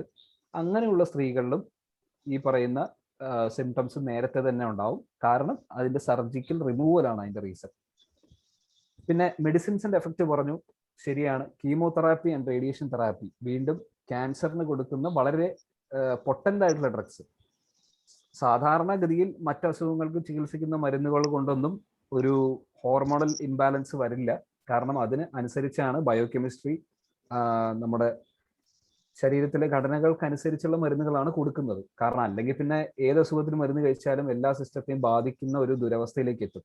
സോ ഒരു കീമോതെറാപ്പിയിൽ റേഡിയേഷൻ തെറാപ്പി പോലുള്ള പൊട്ടന്റ് ഡ്രഗ്സ് നമ്മുടെ ശരീരത്തിനകത്ത് വന്നാൽ വീണ്ടും നേരത്തെ അഞ്ജു മാഡം പറഞ്ഞതുപോലെ ഹോർമോണുകൾ ഇൻഫ്ലുവൻസ് ചെയ്യുന്ന ഒരു വ്യത്യാസം ഉണ്ടാവാം. പിന്നീട് പറയുന്നതാണ് പ്രൈമറി ഓവേറിയൻ ഇൻസഫിഷ്യൻസി. വളരെ അപൂർവമായിട്ടുള്ള സ്ത്രീകൾക്ക് 40 വയസ്സിന് മുമ്പ് തന്നെ മെനപ്പോസ് എന്നുള്ള അവസ്ഥയിലേക്ക് എത്തിച്ചേരാം. വളരെ അപൂർവമാണ്, പക്ഷെ എന്നാലും അൺകോമൺ അല്ല. മനസ്സിലായില്ലേ? കോമൺ അല്ല, but at the same time uncommon എന്നും പറയാം. സോ മെനപ്പോസ് ഏജ് 40-ന് തന്നെ മുമ്പ് പീരീഡ്സ് നിൽക്കുക, 12 മാസം തുടർച്ചയായിട്ട് പീരീഡ്സ് ഇല്ലാതിരിക്കുന്ന അവസ്ഥയിലേക്ക് എത്താം. അതിനെ പ്രൈമറി ഓവറിയൻ ഇൻസഫിഷ്യൻസി എന്ന് പറയുക. പക്ഷെ ആ ഇൻസഫിഷ്യൻസി വരുമ്പോൾ നമ്മൾ ഡീറ്റെയിൽഡ് ആയിട്ട് ഇൻവെസ്റ്റിഗേറ്റ് ചെയ്യേണ്ടിയിരിക്കുന്നു, എന്തുകൊണ്ട് ഓവറി ഈ ഒരു അവസ്ഥയിലേക്ക് എത്തി എന്നുള്ളത്. ഞാൻ നേരത്തെ പറഞ്ഞ 2 അസുഖങ്ങൾ ഇതിന് വളരെ പ്രൈം ഇമ്പോർട്ടൻ്റ് ആണ്. സോ ഈ 3 കാര്യങ്ങളാണ് അതർ ദാൻ ഒരു നാച്ചുറൽ കോസ് അല്ലാതെ വരുന്ന കോസുകൾ. പിന്നെ നേരത്തെ സൂചിപ്പിച്ചു തൈറോയിഡും PCODയും. തൈറോയിഡും PCODയും തീർച്ചയായിട്ടും ഹോർമോണുകളുടെ ഉൽപ്പാദനത്തെ ബാധിക്കുന്നതാണ്. പക്ഷേ പെരിമെനപ്പോസ് മെനപ്പോസ് സ്റ്റേജിൽ ഈ പറയുന്ന അസുഖങ്ങൾക്കുള്ള പ്രാധാന്യം കുറവാണ്. അതിന്റെ കാരണം എന്താണെന്ന് വെച്ചാൽ ഞാൻ പറഞ്ഞല്ലോ, റീപ്രൊഡക്റ്റീവ് ഏജിലാണ് അല്ലെങ്കിൽ ഒരു 20 വയസ്സ്, ഒരു 15 വയസ്സ് മുതൽ ഒരു 40 വയസ്സ് വരെയൊക്കെയാണ് തൈറോയിഡിന്റെ പ്രശ്നങ്ങളും PCOD പോലെയുള്ള പ്രശ്നങ്ങളും ഒരു സ്ത്രീയുടെ ജീവിതത്തെ ബാധിക്കുന്നത്. അല്ലേ? നിങ്ങൾ റിയൽ ലൈഫിൽ നിങ്ങൾ ശ്രദ്ധിച്ചാൽ മനസ്സിലാവും ആർക്കാണ് ഈ പ്രശ്നങ്ങൾ കൂടുതലുള്ളത്. 40 വയസ്സ് കഴിഞ്ഞിട്ടുള്ള സ്ത്രീകൾക്ക് PCOD എന്നുള്ള കണ്ടീഷൻ വളരെ വളരെ റെയറാണ്. എപ്പോഴും റീപ്രൊഡക്റ്റീവ് ഏജിലുള്ള യങ് ഏജ് ഗ്രൂപ്പിനെ കാറ്റഗറി വരുന്നതാണ് നേരത്തെ മാഡം സൂചിപ്പിച്ച തൈറോയ്ഡ് ഡിസോർഡറും PCOD. ആ ഉത്തരം തെറ്റാണെന്നല്ല ഞാൻ പറഞ്ഞത്, ശരി തന്നെയാണ്. ഹോർമോണുകളെ വളരെ പ്രതികൂലമായിട്ട് ബാധിക്കുന്ന അസുഖങ്ങൾ തന്നെയാണ്. പക്ഷെ ഈ ഒരു ഏജ് ഗ്രൂപ്പിൽ വരുമ്പോൾ അതിന് ഇമ്പോർട്ടൻസ് കുറവാണ്. ഓക്കെ, സോ ഇതിന്റെ മറ്റ് കോംപ്ലിക്കേഷൻസ് എന്തൊക്കെയാണ്? സിംറ്റംസ് പറഞ്ഞു. ഇനി ആ സിംറ്റംസ് നിൽക്കുന്നത് കൊണ്ട് അല്ലെങ്കിൽ ആ മെനപ്പോസ് എന്നുള്ള സ്റ്റേജിന് ശേഷം ഉണ്ടാവാൻ സാധ്യതയുള്ള കോംപ്ലിക്കേഷൻ എന്തൊക്കെയാണ്? ഈ പറയുന്ന കാര്യങ്ങൾ കേട്ട് നിങ്ങൾ അതിന് പേടിക്കരുത്. ഇത് ജസ്റ്റ് ഒരു അവബോധനം മാത്രമാണ്, സാധ്യതകളെ കുറിച്ച് മാത്രമാണ് ഞാൻ പറയുന്നത്. Heart and blood vessel diseases. ഒരു ചോദ്യം കൂടി ഞാൻ ചോദിക്കാം. 40 വയസ്സിന് മുമ്പ് അല്ലെങ്കിൽ ഒരു 50 വയസ്സിന് മുമ്പ് ഏതെങ്കിലും സ്ത്രീകൾ ഹൃദയ സ്തംഭനം മൂലം മരിച്ചതായിട്ട് നിങ്ങൾ കേട്ടിട്ടുണ്ടോ? ഹാർട്ട് അറ്റാക്ക് എന്ന് പറയാം. നിങ്ങളുടെ ഓർമ്മയിൽ എപ്പോഴെങ്കിലും? കുറവാണ്. അതിനെന്താ കാരണം എന്നറിയോ?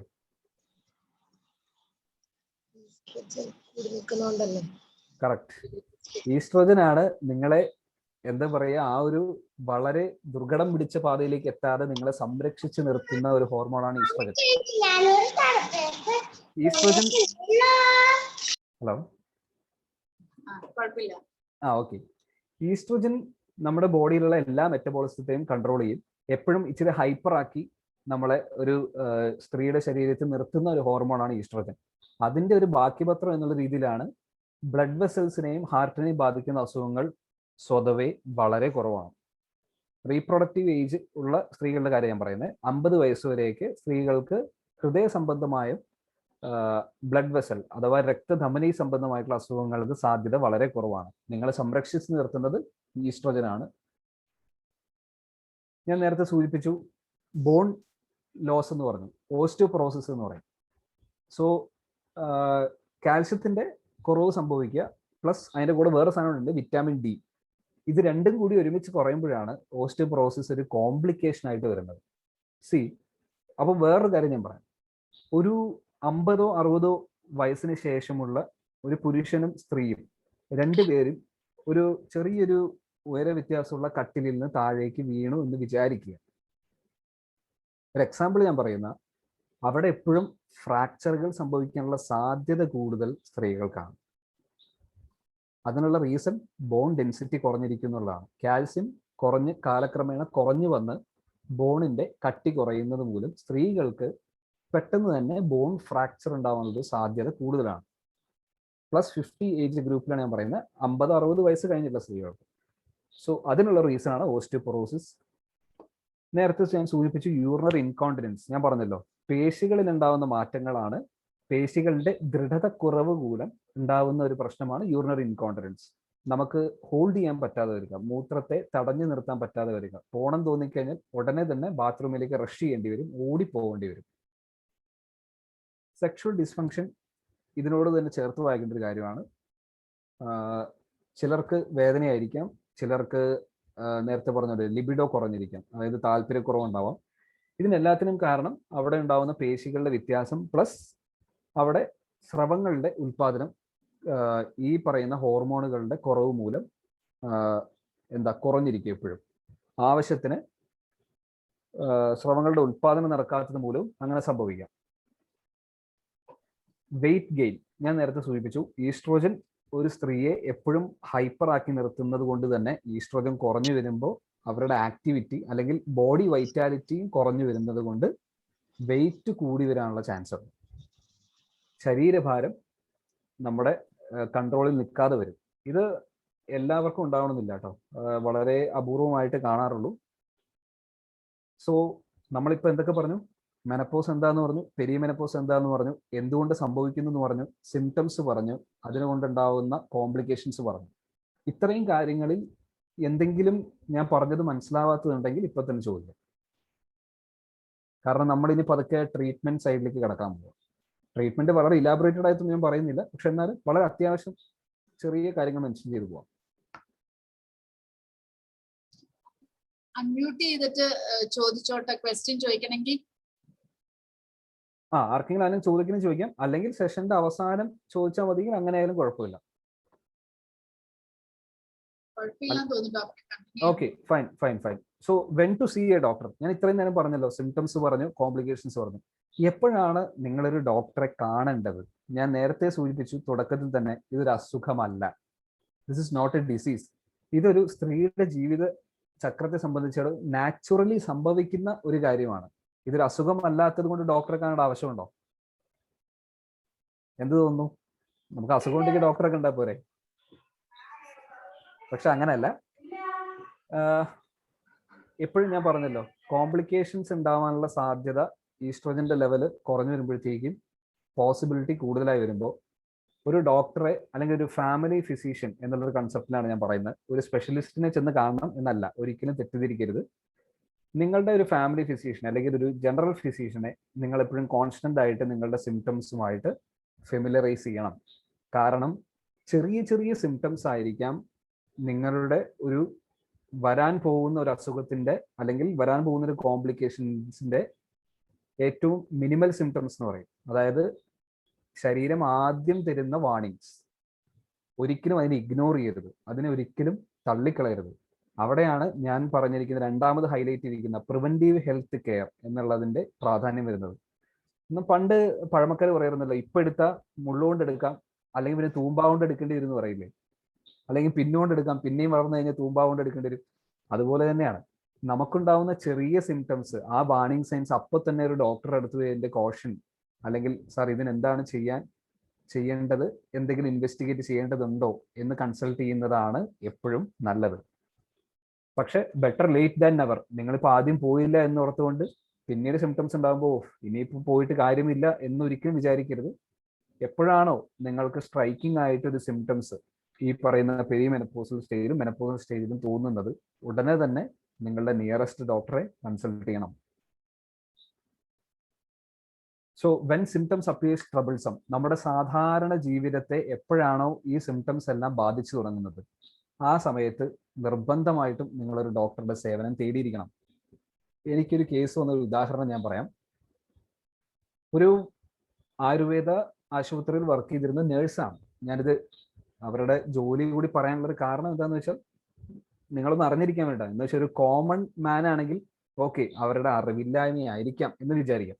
പക്ഷേ ശരീരത്തെക്കുറിച്ചും ഈ പറയുന്ന ഫിസിയോളജി കുറിച്ചും എല്ലാം വളരെ അറിവുള്ള ഒരു നേഴ്സ് 8 വർഷത്തെ ഉറക്കമില്ലായ്മയ്ക്ക് ശേഷമാണ് എന്നെ കാണാൻ വേണ്ടി ക്ലിനിക്കിലേക്ക് വരുന്നത്.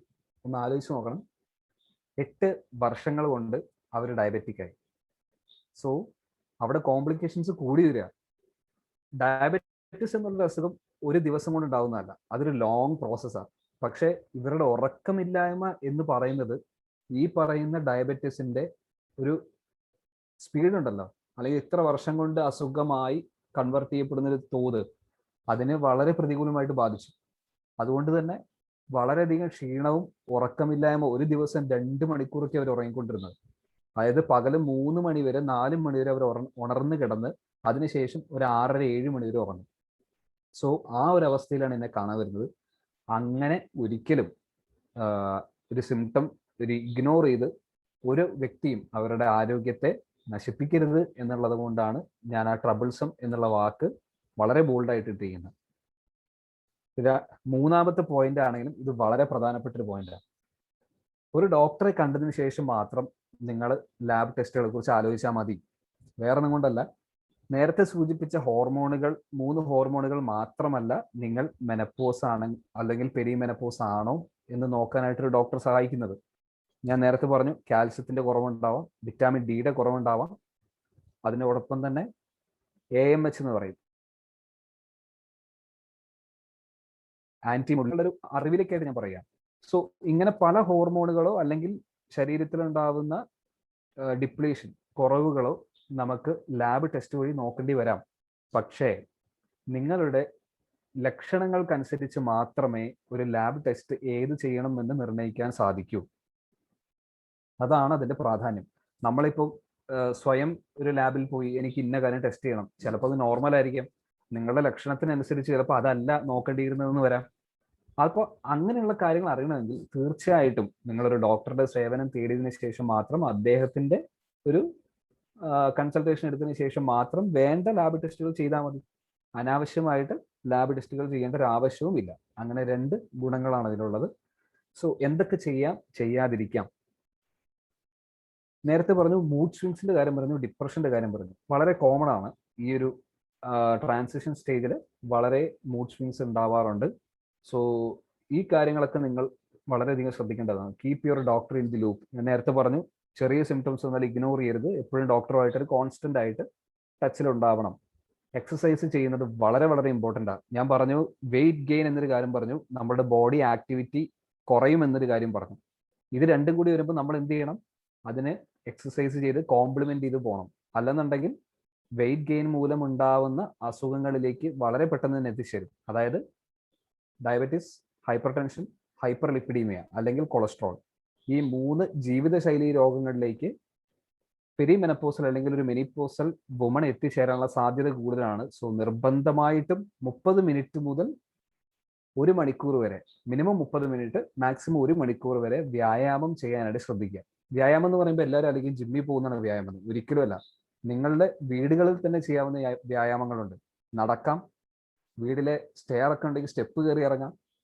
പിന്നെ നമ്മൾ അടുത്തുള്ള ബസ് സ്റ്റോപ്പിലേക്ക് പോകുമ്പോൾ രണ്ടാമതുള്ള ബസ് സ്റ്റോപ്പിലേക്ക് നടക്കുക. മനസ്സിലായില്ലേ? ഇപ്പൊ നമുക്ക് തിരുവാങ്കുളം ബസ് സ്റ്റോപ്പ് ഉണ്ടാവും. കുറച്ചുകൂടി നടന്നു കഴിഞ്ഞാൽ നമ്മൾ കുറച്ച് അപ്പുറത്തെ നെക്സ്റ്റ് ബസ് സ്റ്റോപ്പിലെത്തും. സോ നിങ്ങൾക്ക് കയറേണ്ടത് ഫസ്റ്റ് സ്റ്റോപ്പിൽ നിന്നാണെങ്കിലും സമയമുണ്ടെങ്കിൽ നിങ്ങൾ സെക്കൻഡ് സ്റ്റോപ്പ് വരെ നടക്കുക. ഇതെല്ലാം നമുക്ക് ലൈഫിൽ കൊണ്ടുവരാവുന്ന ചേഞ്ചസ് ആണ്. സോ ഇതിനെല്ലാം നമുക്ക് എക്സസൈസിന്റെ ഗണത്തിൽപ്പെടുത്താം. അല്ലാതെ നമ്മൾ ജിമ്മിൽ പോയി വർക്കൗട്ട് ചെയ്യുന്നത് മാത്രമല്ല എക്സസൈസ്. സൈക്കിൾ ചവിട്ടാൻ അറിയുന്നവർക്ക് അതിന് പോവാം.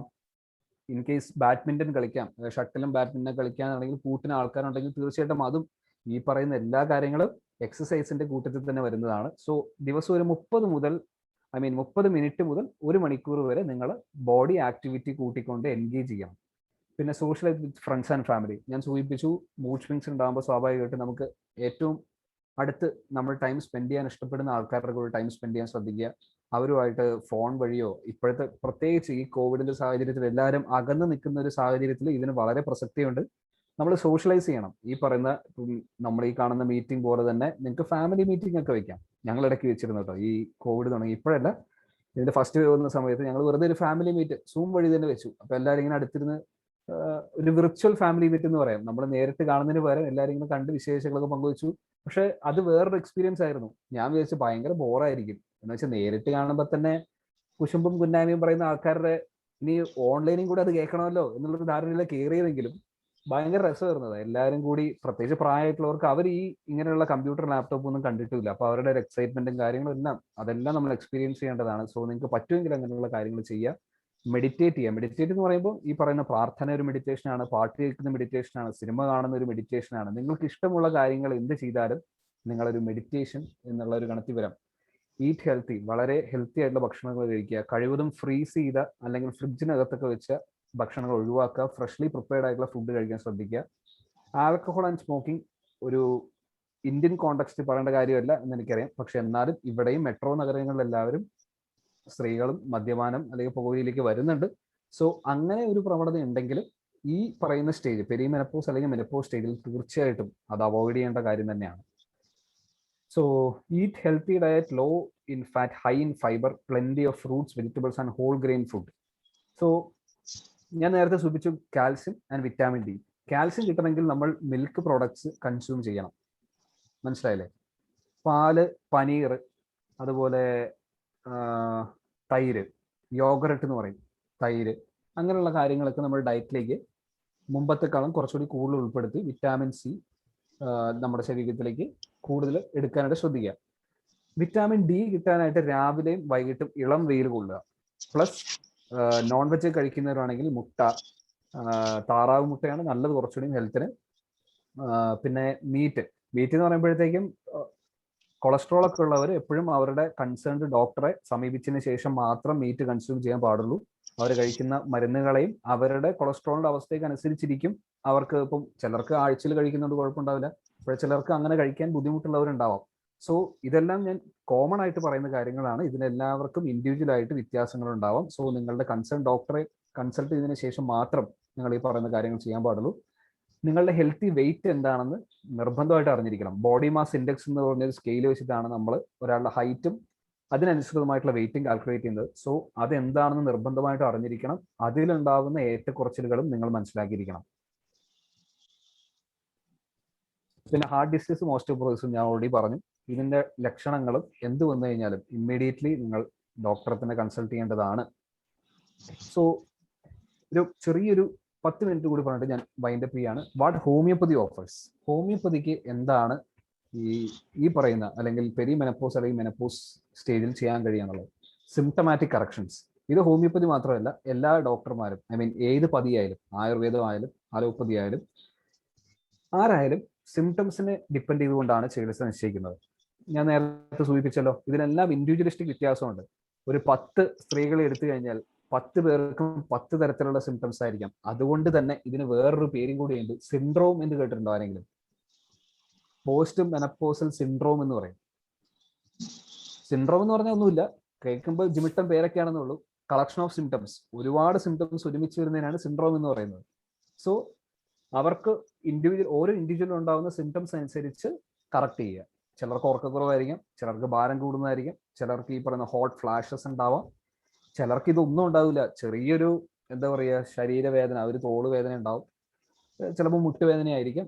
അപ്പൊ അങ്ങനെ വളരെ മിനിമൽ ആയിട്ടുള്ള സിംറ്റംസ് മുതൽ വളരെ സിവിയർ ആയിട്ടുള്ള ഉറക്കക്കുറവ് അല്ലെങ്കിൽ ഡിപ്രഷൻ അല്ലെങ്കിൽ മൂഡ് സ്വിങ്സ് വരെ ഉണ്ടാവാം.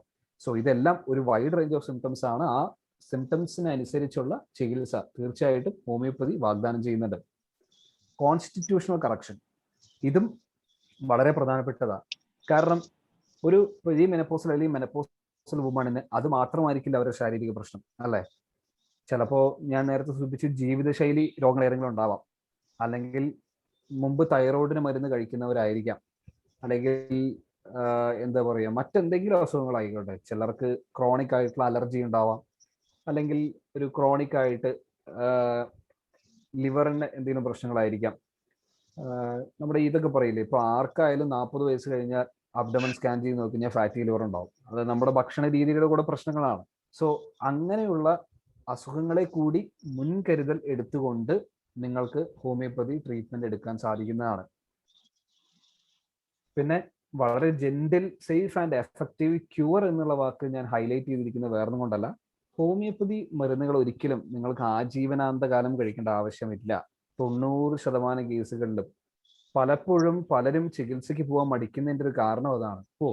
മരുന്ന് കഴിച്ചു തുടങ്ങി കഴിഞ്ഞാൽ ഇനി ഞാൻ ജീവിതകാലം മുഴുവൻ കഴിക്കണം. അതൊരു മിത്താണ്, അല്ലെങ്കിൽ ഒരു വളരെ തെറ്റിദ്ധാരണയാണത്. പ്രത്യേകിച്ച് മെനപ്പോസൽ അല്ലെങ്കിൽ പെരി മെനപ്പോസൽ സിംറ്റംസ് വളരെ ഈസി ആയിട്ട് ഹോമിയോപ്പതി മെഡിസിൻ വെച്ച് മാനേജ് ചെയ്യാം. നിങ്ങൾക്ക് ജീവിതകാലം മുഴുവൻ മരുന്ന് കഴിക്കേണ്ട യാതൊരു ആവശ്യം അവിടെ വരുന്നില്ല. വളരെ ജെന്റിൽ ആയിട്ടുള്ള മെഡിസിൻസ് നിങ്ങളുടെ ശാരീരികമായിട്ടും മാനസികമായിട്ടുള്ള അവസ്ഥകളെ മനസ്സിലാക്കിക്കൊണ്ടുള്ള പ്രിസ്ക്രിപ്ഷനാണ് എപ്പോഴും ഹോമിയോപ്പതി ചെയ്യുന്നത്. ഈ അസുഖത്തിനല്ല, എല്ലാ അസുഖത്തിനും അങ്ങനെയാണ്. സോ സേഫ് ആണ്, വളരെ എഫക്റ്റീവ് ആണ്. അതുകൊണ്ടാണ് നമുക്ക് ക്യൂർ എന്നുള്ളത് അഷ്വർ ചെയ്യാൻ പറ്റുന്നത്. അതായത് ജീവിതകാലം മുഴുവൻ മരുന്ന് കഴിക്കേണ്ട യാതൊരു ആവശ്യവും അവിടെ വരുന്നില്ല. സോ ഇന്ന് മെൻസ്ട്രൽ ഹൈജീൻ ഡേ ആണല്ലോ. ഇന്നത്തെ ഒരു മോട്ടോ എന്താണെന്നുള്ള ആരെങ്കിലും വായിച്ചിരുന്നോ? ഈ വർഷത്തെ ഒരു മോട്ടോ, എല്ലാ വർഷവും ഓരോ മോട്ടോ വെക്കാറുണ്ട്. Action and investment in menstrual hygiene and health. ഇതാണ് 2021 മോട്ടോ. സോ നിങ്ങൾ ഓൾറെഡി സാനിറ്ററി പാഡ്സ് ഒക്കെ വിതരണം ചെയ്യുന്ന ഒരു പരിപാടി നടത്തി എന്നുള്ളതാണ് ഞാൻ മനസ്സിലാക്കിയിരിക്കുന്നത്. So I appreciate all your efforts. നിങ്ങളെപ്പോലുള്ള സമൂഹത്തിൽ മുഖ്യധാരയിലേക്ക് വന്ന് ഇതിലേക്കുള്ള അവബോധങ്ങൾ സൃഷ്ടിക്കാൻ മുൻപിട്ട് വരുന്നത് തന്നെ ഈ സൊസൈറ്റിക്ക് ഒരു എന്താ പറയുക വളരെ ആശാവഹമായിട്ടുള്ളൊരു ഫ്യൂച്ചർ ആണെന്നുള്ളത് തന്നെ ഒരു സംശയമില്ലാതെ പറയാം. സോ ഇത് ഞാൻ കുറച്ച് വെബ്സൈറ്റ്സ് നോക്കിയത് എന്തിനാന്ന് വെച്ചാൽ സ്ത്രീ ശാക്തീകരണം എന്ന് പറയും, വുമൺ എംപവർമെന്റ്. അപ്പൊ നിങ്ങൾക്ക് ആർക്കെങ്കിലും ഇൻഡിവിജ്വൽ ആയിട്ടോ അല്ലെങ്കിൽ നിങ്ങളുടെ ചാപ്റ്ററിനായിട്ടോ ഒക്കെ താല്പര്യമുണ്ടെങ്കിൽ ഇവർക്ക് എന്തെങ്കിലും കോൺട്രിബ്യൂട്ട് ചെയ്യാം. ഫസ്റ്റ് ഉള്ളത് നേഹ ജോഷി എന്ന് പറഞ്ഞൊരു മാഡം നടത്തുന്ന കീറ്റോ എന്നുള്ളൊരു ഓർഗനൈസേഷനാണ്, NGO ആണ്. ഇതെല്ലാം NGOs ആണ്. സോ അവർ ചെയ്യുന്ന menstrual awareness and kit provide ചെയ്യുന്നുണ്ട്. ഇത് മെയിൻലി ഡൽഹി ബേസ്ഡ് ആണ്. രണ്ടാമത് ട്രൈബൽ വുമൻസിനിടയ്ക്ക് വാഗ്ധാര എന്ന് പറയുന്നൊരു NGO ഫംഗ്ഷൻ ചെയ്യുന്നുണ്ട്. ഇത് എനിക്ക് പേഴ്സണലി അറിയാവുന്നതാണ് കേട്ടോ, വാഗ്ധാര. ഞാനിതിന് മുമ്പ് ഹൈദരാബാദൊക്കെ പോയപ്പോഴത്തേക്കും ഇതിലെ മെന്റേഴ്സൊക്കെ ആയിട്ട് സംസാരിച്ചിരുന്നു. ഇവർ വളരെ നന്നായിട്ട് ഫംഗ്ഷൻ ചെയ്യുന്നതാണ്. പ്രത്യേകിച്ച് ഇവര് ട്രൈബൽ വുമൻസിനെ മാത്രമേ ഫോക്കസ് ചെയ്യുന്നുള്ളൂ. അവര് അർബൻ ഏരിയയിലോട്ട് വരുന്നതേ ഇല്ല. അവരുടെ sphere of area tribal woman ആണ്. അപ്പൊ അവർക്കുള്ള എല്ലാ സപ്പോർട്ടും ഉണ്ട്. ഐ മീൻ ഈ പറയുന്ന ഒരു മെൻസ്ട്രൽ അല്ലെങ്കിൽ ഹൈജീൻ മാത്രമല്ല, അവർക്കുള്ള ഫുഡ് സപ്ലൈ വരുന്നുണ്ട്, അവരുടെ എഡ്യൂക്കേഷൻ, വുമൺ എഡ്യൂക്കേഷൻ, അവരുടെ എംപവർമെന്റിന് വേണ്ടി ഹെൽപ്പ് ചെയ്യുന്നുണ്ട്. അങ്ങനെ ഒരുപാട് പ്രോഗ്രാംസ് ഉണ്ട്. ഇവരുടെ വെബ്സൈറ്റ് എടുത്ത് നോക്കിക്കഴിഞ്ഞാൽ നിങ്ങൾക്ക് കംപ്ലീറ്റ് ഡീറ്റെയിൽസ് കിട്ടും. നിങ്ങളുടെ താല്പര്യം ഉണ്ടെങ്കിൽ നിങ്ങളുടെ താല്പര്യപ്രകാരം അവർക്കെല്ലാം കോൺട്രിബ്യൂട്ട് ചെയ്യാം. പിന്നെ ഡ്രീം ഗേൾ ഫൗണ്ടേഷൻ എന്നൊരു NGO കൂടിയുണ്ട്. ഇവർ പ്രത്യേകിച്ച് എഡ്യൂക്കേഷനിലാണ് ഫോക്കസ് ചെയ്യുന്നത്. സോ ഞാൻ വെറുതെ ഒരു അറിവിലേക്കായിട്ട്, എന്തായാലും ഒരു വുമൺ എംപവർമെന്റ് അതിന്റെ കൂട്ടത്തിൽ തന്നെ ചേർത്ത് വായിക്കേണ്ടതാണല്ലോ ഈ പറയുന്ന കാര്യങ്ങളെല്ലാം. സോ അതുകൊണ്ട് ഉൾപ്പെടുത്തിയെന്നേ ഉള്ളൂ. ഞാനത് ഗ്രൂപ്പിൽ ഇട്ടിട്ടുണ്ട്. അത് സ്ക്രീൻഷോട്ട് എടുത്തിട്ട് ഗ്രൂപ്പിൽ ഇട്ടിട്ടുണ്ട്. Okay, thank U, well done. So thank you very much. Thanks a lot for inviting me. ഞാൻ ആദ്യം തന്നെ മാഡം അഞ്ജു മാഡം എന്നെ വിളിച്ചപ്പോൾ തന്നെ ഞാൻ പറഞ്ഞു, ഇത് ഞാൻ എടുത്താൽ എങ്ങനെ ഉണ്ടാവും.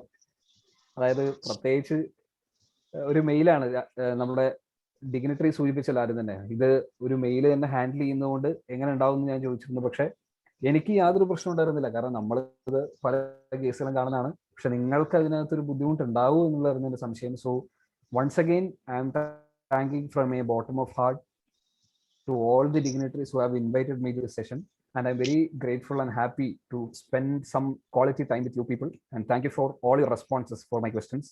നിങ്ങൾക്ക് എന്തെങ്കിലും സംശയങ്ങളായിട്ടുണ്ടെങ്കിൽ ചോദിച്ചാൽ എനിക്ക് അറിയാവുന്നത് പറഞ്ഞു തരാം, അല്ലെങ്കിൽ ഞാൻ റെഫർ ചെയ്തിട്ടായാലും പറഞ്ഞു തരാം. കാരണം ഞാൻ പറഞ്ഞു, ഞാനിതിലൊരു സ്പെഷ്യലിസ്റ്റ് അല്ല, ഒരു ജനറൽ പ്രാക്ടീഷണറാണ് ഞാൻ. സോ എനിക്കറിയാവുന്ന അല്ലെങ്കിൽ നിങ്ങൾക്ക് അത്യാവശ്യം അറിഞ്ഞിരിക്കേണ്ടതായിട്ടുള്ള ഡീറ്റെയിൽസ് ഉൾപ്പെടുത്തിയെന്നാണ് ഞാൻ വിശ്വസിക്കുന്നത്. ഇനി എന്തെങ്കിലും സംശയങ്ങളോ നിങ്ങൾക്ക് ക്വയറീസ് ഉണ്ടെങ്കിൽ എൻ്റെ ഇമെയിൽ ID യും എൻ്റെ ഫോൺ നമ്പറും ഞാനിവിടെ കൊടുത്തിട്ടുണ്ട്. അതുവഴി നിങ്ങൾക്ക് ബന്ധപ്പെടാവുന്നതാണ്. So of two dignitaries. ആർക്കെങ്കിലും ക്വസ്റ്റ്യൻ വല്ലതും ഉണ്ടെങ്കിൽ സത്യം പറഞ്ഞ കുറച്ചുകൂടിയും പുരുഷന്മാര് വേണമെന്ന് എനിക്ക് ആഗ്രഹം ഉണ്ടായിരുന്നു. അത് വേറൊന്നും കൊണ്ടല്ല, നേരത്തെ ഒരു സ്പീക്കർ പറഞ്ഞിരുന്നു, ശരിക്കും നിങ്ങൾക്ക് ഇതിനെ കുറിച്ചെല്ലാം അറിയാം, ഞാനിപ്പം വന്ന് ഇതാണ് മെനപ്പോസ് എന്ന് പറഞ്ഞതിനുള്ള കാര്യമൊന്നുമില്ല. പക്ഷെ ഇത് അറിഞ്ഞിരിക്കേണ്ട ഒരു വിഭാഗം പുരുഷന്മാരാണ്. അത് വേറൊന്നും കൊണ്ടല്ല, വീട്ടിലുണ്ടാവുന്ന പല പ്രശ്നങ്ങളും നമുക്ക് പരിഹരിക്കാൻ പറ്റും ഇതൊക്കെ അറിഞ്ഞിരുന്നാൽ. അതെ അതെ.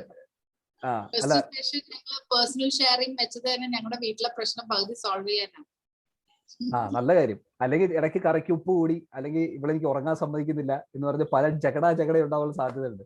അപ്പൊ ഇതെല്ലാം എന്തുകൊണ്ടാണെന്ന് മനസ്സിലാക്കി കഴിഞ്ഞാൽ ഇതൊരു ശരീരത്തിന്റെ ഹോർമോണുകളുടെ ഒരു കളിയാണ്. ഞാനല്ല ഇതിന് കാരണം, ഈസ്ട്രോജനാണ് കാരണം എന്ന് പറയാനുള്ളൊരു അവസരം കൂടിയായിരുന്നു, അവർക്ക് മനസ്സിലാക്കി കൊടുക്കാൻ പറ്റിയ അവസരമായിരുന്നു. സോ കുഴപ്പമില്ല, നിങ്ങളെല്ലാവരും ഇനി വിളിച്ചടുത്തിരുത്തി പറഞ്ഞു കൊടുക്കണം, ഇങ്ങോട്ട് വാ ഞാൻ പറഞ്ഞുതരാം, ഇതാണ് സംഭവം, അതുകൊണ്ട് എന്നെ കുറ്റം പറയരുത് എന്ന് ആദ്യം എന്ന് പറയാം. ഓക്കെ. ശരിക്ക് ജയകൃഷ്ണൻ സാർ പറഞ്ഞ ശരി, കറക്റ്റാ.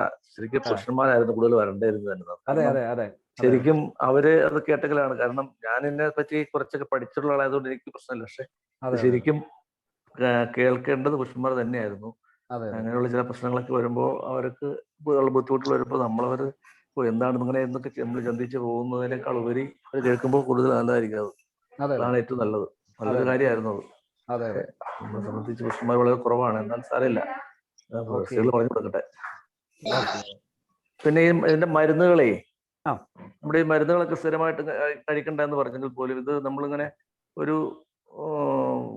സാധാരണ ഗുളിക, ഈ ഹോമിയോ മരുന്ന് ഗുളികളായിട്ട് ആയിരിക്കുള്ള കൂടുതൽ കൊടുക്കുന്നേ. അപ്പൊ അത് നമ്മളിങ്ങനെ ഈ ഇങ്ങനെയുള്ള പ്രശ്നങ്ങൾക്ക് സ്ഥിരമായിട്ട് കഴിക്കേണ്ടി വരുമോ? അത് കുറച്ച് നാളത്തേക്ക് കുറെ വർഷങ്ങളോളം കഴിക്കേണ്ടി വരുമോ? അത് 1, 2, 3 വർഷത്ത് കഴിക്കേണ്ടി വരുമോ? ഓക്കെ, നല്ലൊരു ചോദ്യമാണ്. ഞാൻ നേരത്തെ പറഞ്ഞു, ഒരു ട്രീറ്റ്മെന്റ് അല്ലെങ്കിൽ ഹോമിയോപ്പതി ട്രീറ്റ്മെന്റ് എന്നുള്ളത് സിംറ്റംസ് അനുസരിച്ചാണ്. ഈ സിംറ്റംസ് ഓരോ വ്യക്തികൾക്കും വ്യത്യാസം ഉണ്ടെന്നുള്ള കാര്യവും ഞാൻ ഓൾറെഡി പറഞ്ഞതാണ്. ഇവരുടെ ഈ പറയുന്ന ലക്ഷണങ്ങളുടെ ഇന്റൻസിറ്റി അനുസരിച്ചാണ് നമ്മുടെ ഒരു ട്രീറ്റ്മെന്റിന്റെ ഗതി ഇരിക്കുന്നത്. ചിലർക്ക് വളരെ മൈൽഡ് സിംറ്റംസ് ആയിരിക്കും. ഇപ്പോൾ ഉള്ള കോവിഡ് തന്നെ അങ്ങനെയാണ് ട്രീറ്റ് ചെയ്യുന്നത്. മൈൽഡ് സിംറ്റംസ് ഉണ്ട്, മോഡറേറ്റ് സിംറ്റംസ് ഉണ്ട്, സിവിയർ സിംറ്റംസ് ഉണ്ട്. സോ ഓൾമോസ്റ്റ് എല്ലാ അസുഖങ്ങൾക്കും ഇതേ കാറ്റഗറി ഉണ്ട്. പക്ഷെ ഞാൻ പറഞ്ഞു, ഇതൊരു അസുഖമല്ല, ഇതൊരു ശാരീരിക അവസ്ഥയാണ്. സോ മൈൽഡ് സിംറ്റംസ് ആണെങ്കിൽ സാർ പറഞ്ഞ പോലെ 1 വർഷത്തിന് ചുരുങ്ങിയ ചികിത്സ മതിയാവും. പക്ഷെ വളരെ സിവിയർ സിംറ്റംസ് ആണ്, ഇപ്പൊ ഞാൻ നേരത്തെ സൂചിപ്പിച്ചു, 8 വർഷം ഉറക്കക്കുറവ് കൊണ്ടൊക്കെ ഇരുന്ന് ഡയബറ്റീസ് ആയി വരുന്നൊരു പേഷ്യന്റ് ആണെങ്കിൽ അവർക്ക് 1 വർഷത്തെ ചികിത്സ മതിയാവില്ല. അവർക്ക് എങ്ങനെയായാലും 1 വർഷത്തിൽ കൂടുതൽ അത് നമ്മുടെ മരുന്നുകളോട് അവർ പ്രതികരിക്കുന്നത് എങ്ങനെയാണ് എന്നുള്ള രീതികളെല്ലാം ഡിപ്പെൻഡ് ചെയ്തിരിക്കും.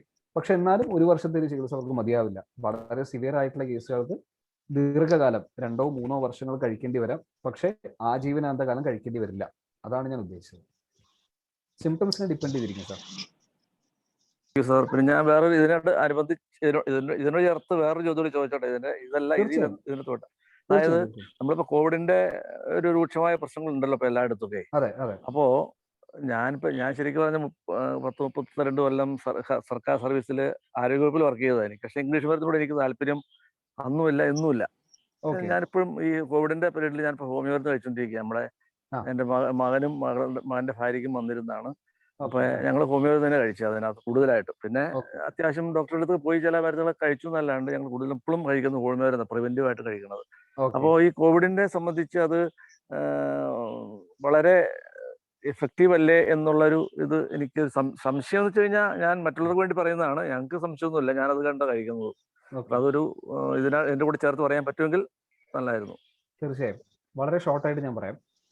കോവിഡ് എന്നുള്ളത് അസുഖം വളരെ പുതിയതാണ്. അതായത് സാഴ്സ് എന്നുള്ളൊരു വൈറസ്, SARS എന്നുള്ളൊരു വൈറസ് വർഷങ്ങൾക്ക് മുമ്പേ തന്നെ മെഡിറ്ററേനിയൻ, അതായത് ഈ പറയുന്ന ദുബായ്, സൗദി അറേബ്യ അവിടങ്ങളിലൊക്കെ വളരെ കോമൺ ആയിട്ട് കണ്ടിരുന്ന ഒരു അസുഖമായിരുന്നു എബോള, സാഴ്സ് ഒക്കെ നിങ്ങൾ കേട്ടിട്ടുണ്ടാവും. അതിന്റെ തന്നെ ഫാമിലിയിൽ ഉൾപ്പെടുന്ന ഒരു പുതിയ വകഭേദമാണ് COVID-19. 2019 അത് ഒറിജിനേറ്റ് ചെയ്യുന്നത്. സോ എല്ലാ സിസ്റ്റത്തിനും ഇതൊരു പുതിയ അസുഖം തന്നെയാണ്. അതുപോലെ തന്നെയാണ് ഹോമിയോപ്പതി. സാറ് സൂചിപ്പിച്ച പോലെ പ്രതിരോധ മരുന്ന് വളരെ എഫക്റ്റീവ് ആയിട്ട് വരുന്നു എന്നുള്ളതിനെ കുറിച്ച് ശാസ്ത്രീയമായിട്ടുള്ള പഠനങ്ങൾ പല മേഖലയിൽ നിന്ന് നടക്കുന്നുണ്ട്. വളരെ ആശാവഹമായിട്ടുള്ള റിസൾട്ടാണ് വരുന്നത്. അതായത് പ്രൈമറി കോണ്ടാക്റ്റുകൾ ഉൾപ്പെടെ ഈ മരുന്നുകൾ കഴിച്ചവരിൽ അസുഖം വരാനുള്ള സാധ്യത വളരെ കുറഞ്ഞു നിൽക്കുന്നുണ്ട്. അസുഖം വന്നാലും അതിന്റെ കോംപ്ലിക്കേഷൻസ് വളരെ മിനിമം ആയിട്ടാണ് കാണുന്നത്. ഒരു ഉദാഹരണം ഞാൻ പറയാം. പ്രൈമറി കോണ്ടാക്ട് ആയിട്ടുള്ള ഒരു വ്യക്തിക്ക് കോവിഡ് പോസിറ്റീവായി, അദ്ദേഹം ഈ പറയുന്ന മരുന്നുകൾ, ഹോമിയോപ്പതി മരുന്ന് കഴിക്കുന്ന വ്യക്തി തന്നെയായിരുന്നു. പക്ഷെ അദ്ദേഹം കോവിഡ് നെഗറ്റീവ് ആവാൻ എടുത്ത ദിവസം വെറും 4 ദിവസമാണ്. 4 ദിവസം, അതിൽ 2 ദിവസം മാത്രം അദ്ദേഹത്തിന് സിംറ്റംസ് ഉണ്ടായിരുന്നുള്ളൂ. ഒരു പനിയും ചെറിയൊരു ജലദോഷത്തിന്റെ ബുദ്ധിമുട്ടൊക്കെ ഉണ്ടായിരുന്നു. അതും ഹോമിയോ മെഡിസിൻ കൊടുത്ത് തന്നെ മാനേജ്. അദ്ദേഹം പൂർണ്ണമായിട്ടും ആരോഗ്യവാനായി. പക്ഷെ ടെസ്റ്റ് ചെയ്തത് കുറച്ചുകൂടി കഴിഞ്ഞിട്ടാണ്, കാരണം നമ്മുടെ പ്രോട്ടോകോൾ അനുസരിച്ച് ടെസ്റ്റ് ചെയ്യാൻ പറ്റുള്ളൂ. പക്ഷെ 4 ദിവസം കൊണ്ട് തന്നെ അദ്ദേഹം പൂർണ്ണമായിട്ട് ആരോഗ്യവാനായി. ഒരു പ്രശ്നമില്ലായിരുന്നു. സാധാരണ പോലെ തന്നെ ക്വാറന്റൈൻ കംപ്ലീറ്റ് ചെയ്തു. അദ്ദേഹം സാധാരണ പോലെ ജോലിക്ക് പോയി തുടങ്ങി. സോ അങ്ങനെ ഒരുപാട് കേസസ് ഉണ്ട്. പക്ഷെ ഞാൻ പറയാം, 100% ഗ്യാരണ്ടി ആർക്കും പറയാൻ പറ്റില്ല. ഈവൻ വാക്സിൻ എടുത്തവർക്ക് പോലും വരുന്നുണ്ട്, റിപ്പീറ്റഡ് ആയിട്ട് വരുന്നുണ്ട്. 2 വാക്സിൻ എടുത്തവർക്ക് രണ്ടാമതും വന്ന ആൾക്കാരുണ്ട്. സോ എല്ലാ മേഖലയും, ഹോമിയോപ്പതി, അലോപ്പതി ആയിക്കോട്ടെ, സാധ്യമായിട്ടുള്ള എല്ലാ കാര്യങ്ങളും നിങ്ങൾ ഉപയോഗിക്കുക എന്നുള്ളത് എനിക്ക് പറയാനുള്ളത്. അതിനകത്ത് യാതൊരു മടിയും വിചാരിക്കരുത്. നിങ്ങളുടെ നിയറസ്റ്റ് ആയിട്ടുള്ള ഹോമിയോപ്പതി ഡോക്ടറെ സന്ദർശിക്കണം. അവിടെ നിന്ന് മരുന്ന് വാങ്ങിക്കണം, കഴിക്കണം എല്ലാവരും. Okay, welcome. ഡോക്ടർ, ഒരു ക്വസ്റ്റ്യൻ ഏർലി പ്യൂബർട്ടി ഇല്ലേ, അത് ഏർലി മെനപ്പോസ് അങ്ങനെ വല്ല ഇതുണ്ടോ? ഇല്ല. ഏർലി പ്യൂബർട്ടി സംഭവിക്കുന്നവർക്ക് ഏർലി മെനപ്പോസ് ഉണ്ടാവണമെന്ന് യാതൊരു നിർബന്ധവുമില്ല. ശരിക്കും ഏർലി പ്യൂബർട്ടി വരുന്നത് ഈ ഈസ്ട്രോജൻ അല്ലെങ്കിൽ ഫോളിക്കിൾ സ്റ്റിമുലേറ്റിംഗ് ഹോർമോണിനേക്കാളും കൂടുതൽ ആൻഡ്രോജനിക് ഹോർമോൺസ് എന്ന് പറയുന്ന വേറൊരു സെറ്റ് ഓഫ് ഹോർമോൺസ് ഉണ്ട്. അതിന്റെ ലക്ഷണങ്ങളാണ് ഈ പറഞ്ഞ പ്യൂബർട്ടിയിൽ ഉണ്ടാകുന്നത്. അത് രോമ വളർച്ച, ഹിർസ്യൂട്ടിസം ഒക്കെ ഉണ്ടാവും. അതുപോലെ തന്നെ മെനാർക്കെ വളരെ ഏർലി ഏജിൽ തന്നെ വരുന്നതൊക്കെ ആൻഡ്രോജനിക് ഹോർമോൺസ് എന്നുള്ള കുറച്ച് വിഭാഗം ഓഫ് ഹോർമോൺസിന്റെ ഒരു ഇൻഫ്ലുവൻസ് കൂടി തന്നെയാണ്. ഈ 3 ഹോർമോണുകൾ മാത്രമല്ല, അതിന്റെ കൂടെ വേറെ ഹോർമോണുകളുണ്ട്. അതുകൊണ്ട് തന്നെ മെനപ്പോസുമായിട്ട് ഇതിന് യാതൊരു കണക്ഷനും ഉണ്ടാവാനുള്ള സാധ്യതയില്ല. Okay, welcome. ഡോക്ടറെ, ഇപ്പം ഒരു 40 ഏജ് വരെ ഇംഗ്ലീഷ് മെഡിസിൻ എടുത്തോണ്ടിരിക്കുന്നവര് ഇപ്പൊ ഈ മെനപ്പോസിന്റെ ഇത് വരുമ്പോ ഹോമിയോ മെഡിസിൻ എടുക്കാൻ ചിലപ്പോ മടിക്കാറുണ്ട്. ഇപ്പൊ ഇത്രയും നാൾ ഇംഗ്ലീഷ് മെഡിസിൻ എടുത്തത് കൊണ്ട് ഹോമിയോ മെഡിസിൻ എടുക്കുമ്പോ അത് ആശ സൗണ്ട് ഇച്ചിരി അടുത്തോട്ട് വെച്ചിട്ട് പറയൂ, ക്ലിയർ ആവുന്നില്ല. അതാ ഇപ്പം കേൾക്കാമോ? 40 ഏജ് വരെ ഇപ്പൊ ഇംഗ്ലീഷ് മെഡിസിൻ എടുക്കുന്നവര് ഇപ്പം ഒരു മെനപ്പോസിന്റെ ടൈം ആകുമ്പോഴത്തേക്കും ഹോമിയോ മെഡിസിൻ എടുത്താൽ അത് എന്താകും എന്നുള്ള ഒരു ഇതുകൊണ്ട് ചിലപ്പോ ഹോമിയോ മെഡിസിൻ എടുക്കാൻ പഠിച്ചു നിൽക്കാറുണ്ടല്ലോ. അപ്പൊ അത് അങ്ങനെ പ്രോബ്ലംസ് ഉണ്ടാകുമോ? ഇംഗ്ലീഷ് മരുന്ന് അത്രയും നാൾ കഴിച്ച് പല അസുഖങ്ങൾക്കും കഴിച്ചിട്ടുള്ളവർക്ക് ഹോമിയോ മെഡിസിൻ അങ്ങനെ റിയാക്ട് ചെയ്യാതിരിക്കുമോ? ഒരിക്കലുമില്ല. അങ്ങനെയുള്ള ഒരു സംശയം വേണ്ട. നിങ്ങൾ എന്ത് അസുഖത്തിനാണോ കഴിച്ചിരുന്നത്, ഞാൻ രണ്ടാമത് പറഞ്ഞല്ലോ കോൺസ്റ്റിറ്റ്യൂഷണൽ കറക്ഷൻ എന്നൊരു വാക്ക് പറഞ്ഞല്ലോ, അവിടെയാണ് ഈ ചോദ്യത്തിന്റെ പ്രസക്തി വരുന്നത്. ഞാൻ പറഞ്ഞു മെനപ്പോസൽ എന്നുള്ള ഒരു സ്റ്റേജ് അല്ലെങ്കിൽ പെരിയ മെനപ്പോസിലുള്ള ഒരു സ്ത്രീകളുടെ മറ്റെല്ലാ അസുഖങ്ങളെയും കണക്കിലെടുത്തുകൊണ്ട് തന്നെയാണ് ഒരു ഹോമിയോപ്പതി ഡോക്ടർ പ്രിസ്ക്രൈബ് ചെയ്യുന്നത്. സോ അതിനു മുമ്പ് അവരെടുത്തിട്ട് ട്രീറ്റ്മെന്റോ അല്ലെങ്കിൽ അവർ എന്ത് മരുന്ന് കഴിച്ചിരുന്നു എന്നുള്ളതൊന്നും ഈ ഒരു ചികിത്സയെ നിങ്ങൾ ബാധിക്കില്ല. പക്ഷെ നിങ്ങൾ വർഷങ്ങളായിട്ട് കഴിച്ചു വന്നിരുന്ന മരുന്നുകൾ ഒറ്റയടിക്ക് നിർത്തുന്നത് ഒരിക്കലും നല്ലതല്ല. അതൊരു ഡോക്ടറും പറയുമെന്ന് ഞാൻ വിശ്വസിക്കുന്നില്ല, ഞാൻ പറയാറില്ല. ഇപ്പൊ നിങ്ങൾ 40 വയസ്സ് വരെ ഒരു അലോപ്പതി മരുന്ന് കഴിച്ചു, നിങ്ങൾ എൻ്റെ അടുത്ത് ട്രീറ്റ്മെന്റ് വന്നാൽ നാളെ മുതൽ നിങ്ങളിത് കഴിക്കേണ്ടെന്ന് ഒരിക്കലും ഞാൻ പറയില്ല. നിങ്ങളുടെ ശാരീരിക അവസ്ഥ നോക്കി ടാപ്പറിങ് എന്ന് പറയും, അതായത് കുറച്ച് കുറച്ച് കൊണ്ടുവന്ന് പതുക്കെ നിർത്തുക, അതാണ് എപ്പോഴും നല്ലത്. ഇനി അതല്ല നിങ്ങളിത് ഒറ്റയടിക്ക് നിർത്തുക എന്ന് പറയുന്നത് വളരെ അപൂർവമായിട്ട് ചില ഡോക്ടേഴ്സ് ഇങ്ങനെ പറയാറുണ്ട്. പക്ഷെ പ്രൊവൈഡഡ് നിങ്ങളുടെ ശാരീരിക അവസ്ഥകളെ മനസ്സിലാക്കിക്കൊണ്ട് മാത്രം. ഓക്കെ ഡോക്ടർ, ഒരു ഡൗട്ട് ഉണ്ടായിരുന്നു. എൻ്റെ പേര് ഷീബ. ഡോക്ടർ, നമ്മൾക്ക് ഇപ്പോ ഈ ചെറുപ്രായത്തിൽ അല്ലെങ്കിൽ നമ്മളിപ്പോ ഈ മെനിപ്പോസ് അല്ലെങ്കിൽ പ്രീ മെനിപ്പോസിന് മുമ്പൊക്കെ നമ്മൾക്ക് ഇപ്പൊ ഒരു യൂറിൻ പാസ് ചെയ്യാനുള്ള അതിന്റെ ഒരു കപ്പാസിറ്റി ഇപ്പൊ മീൻസ് ഒരു 2 hours 3 hours ഒക്കെ നമുക്ക് ഇങ്ങനെ പിടിച്ചു നിൽക്കാനൊക്കെ ഉള്ള ഒരു കപ്പാസിറ്റി ഉള്ള ടൈപ്പ്. ഇത്തിരി ഒരു 45 ഏജ് ഒക്കെ കഴിയുമ്പോഴത്തേക്ക് നമുക്ക് അതിന്റെ ഒരു എന്താ പറയാ ഡ്യൂറേഷൻ ഒന്ന് കുറഞ്ഞു വരുന്നു. അങ്ങനെ അത് ഇപ്പൊ എന്തെങ്കിലും ഒരു ഈ ഗൈനക്ക് റിലേറ്റഡ് ആയിട്ടുള്ള എന്തെങ്കിലും പ്രോബ്ലം ആയിരിക്കോ, അതോ ഈ മെനിപ്പോസ് അതുമായിട്ട് റിലേറ്റഡ് ആയിട്ട് എന്തെങ്കിലും ആയിരിക്കോ അങ്ങനെ ഒരു ഇത് വരുന്നത്? ഓക്കെ, ഈ പറയുന്ന ഒരു സിംറ്റം മാത്രമേ ഉള്ളൂ? മൂത്രം ഹോൾഡ് ചെയ്യാനുള്ള പ്രശ്നം? അല്ല, ഞാൻ അങ്ങനെ എന്ന് വെച്ചാൽ അതിപ്പോ ഒരു ഫീലിംഗ് അങ്ങനെ വരുന്നോണ്ട് ഞാൻ ചോദിച്ചതാണ്.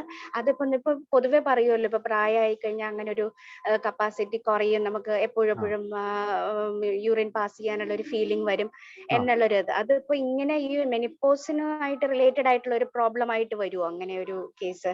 ഇപ്പൊ ഈ പറയുന്ന ഇപ്പോ ഈ ചൂട്, വേർക്കല് അങ്ങനെയുള്ള സിംറ്റംസും കാര്യങ്ങളും ഒക്കെ ഉണ്ട്. അതിന്റെ കൂടെ ഇങ്ങനെ ഒരു സിംറ്റം അതിന് എന്തെങ്കിലും ഒരു സാധ്യതയുണ്ടോ, അതോ അത് ഗൈനക് റിലേറ്റഡ് ആയിട്ടുള്ള എന്തെങ്കിലും ഇഷ്യൂ ആയിരിക്കും? അല്ലല്ല, ഞാൻ നേരത്തെ പറഞ്ഞല്ലോ, ഞാൻ സിംറ്റംസിന്റെ കൂടെ വളരെ സ്ട്രൈക്കിംഗ് ചെയ്ത് പറഞ്ഞിരുന്ന കാര്യമാണ്. ഞാനിപ്പോ നേരത്തെ ചോദിച്ചത് വേറെ എന്തെങ്കിലും സിംറ്റംസ് ഉണ്ടോ എന്ന് ചോദിച്ചത് കൺഫർമേഷന് വേണ്ടിയിട്ടാണ്. എല്ലാ ഡോക്ടേഴ്സും അങ്ങനെ ചോദിക്കും. ഈ ഒരു സിംറ്റത്തെ മുൻനിർത്തിക്കൊണ്ട് മാത്രം എന്താണ് റീസൺ എന്നുള്ളത് ഒരു ഡോക്ടർക്കും പറയാൻ സാധിക്കില്ല. ഈ ഒരു റീസൺ മാത്രമേ ഉള്ളൂ, അതായത് ഈ ഒരു സിംറ്റം മാത്രമേ ഉള്ളൂ എങ്കിൽ എന്താണെന്നുള്ളത് നമുക്ക് ഇൻവെസ്റ്റിഗേറ്റ് ചെയ്യേണ്ടി വരും, എന്തെങ്കിലും ടെസ്റ്റുകൾ നടത്തേണ്ടതായിട്ട് വരാം. പക്ഷേ നിങ്ങൾക്ക് ഇതിനോടനുബന്ധിച്ച് ഞാൻ നേരത്തെ സൂചിപ്പിച്ച ഹോട്ട് ഫ്ലാഷസ് അഥവാ പെട്ടെന്ന് ചൂട് വരുന്ന ഒരു അവസ്ഥ, അതിൻ്റെ കൂടെ തന്നെ ഇറഗുലർ ആയിട്ടുള്ള പീരീഡ്സും ഉണ്ട്, പ്ലസ് അതിൻ്റെ കൂടെയാണ് നിങ്ങൾക്ക് ഈ മൂത്രം ഒഴിക്കാനുള്ള ഹോൾഡ് ചെയ്യാനുള്ള കപ്പാസിറ്റി കുറഞ്ഞു വരുന്നുണ്ടെങ്കിൽ തീർച്ചയായിട്ടും അത് പെരിമെനോപോസൽ സിംറ്റം തന്നെയാണ്. ക്ലിയർ ആണോ ഉത്തരം? ക്ലിയർ ആണ്. Thank you. Okay, thank U Shiva. ഇനി ആരെങ്കിലും ഉണ്ടോ?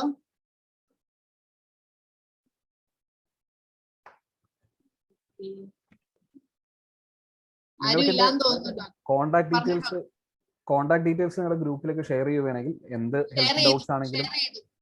ഓക്കെ, എന്റെ ഇമെയിൽ ID ഉണ്ട്, ഫോൺ നമ്പർ ഉണ്ട്, നിങ്ങൾക്ക് എന്ത് സംശയങ്ങളാണെങ്കിലും ചോദിക്കാം. ഇത് തന്നെ ഞാൻ ഈ ഡോക്ടർ ഷെയർ ചെയ്ത ഈ സെയിം ക്ലിപ്പ് തന്നെ ഞാൻ ഷെയർ ചെയ്തിട്ടുണ്ട്. Okay, fine. ബുക്കിലോട്ട് ഇട്ടിട്ടുണ്ട്. ഓക്കെ, മെനപ്പോസ് മാത്രമല്ല എന്ത് ഹെൽത്ത് റിലേറ്റഡ് ആണെങ്കിലും എന്നെ കൊണ്ട് പറ്റുന്ന എന്ത് ഹെൽപ്പും ചെയ്യാൻ തയ്യാറാണ്. അതെ, ഡോക്ടർ ഞങ്ങളുടെ ഒരു ഫാമിലി ഡോക്ടർ പോലെയാണ്. ഡോക്ടർ ഷലോമി ആയിരുന്നു, ഇപ്പൊ ആ ക്ലിനിക്ക് ഇപ്പൊ ഡോക്ടറാണ് അവിടെ ഇരിക്കുന്നത്. ഇനി ആർക്കെങ്കിലും ഉണ്ടോ? എന്തെങ്കിലും ചോദിക്കാനുണ്ടോ? അല്ലെങ്കിൽ നമുക്ക് പതുക്കെ വൈൻഡ് അപ്പ് ചെയ്യാം. ഓക്കെ, ആരും ഇല്ലാന്ന് തോന്നുന്നു. അപ്പൊ എല്ലാരും നല്ലതായിട്ട് എല്ലാവർക്കും നല്ല ഒരു ഇൻഫോർമേറ്റീവ് സെഷൻ ആണെന്ന് ഓർക്കുന്നത്. ഏതായാലും ഞാൻ നെക്സ്റ്റ് ഒരു സെഷൻ ഒരു അടുത്ത നമ്മുടെ ഇതിന് വേണ്ടി ജോയ് ചേട്ടനെ ഇൻവൈറ്റ് ചെയ്യുന്നു. for vote of thanks. Thank you. Screen sharing ഒന്ന് നിർത്താൻ പറ്റുമോ? തീർച്ചയായിട്ടും തീർച്ചയായിട്ടും തീർച്ചയായിട്ടും.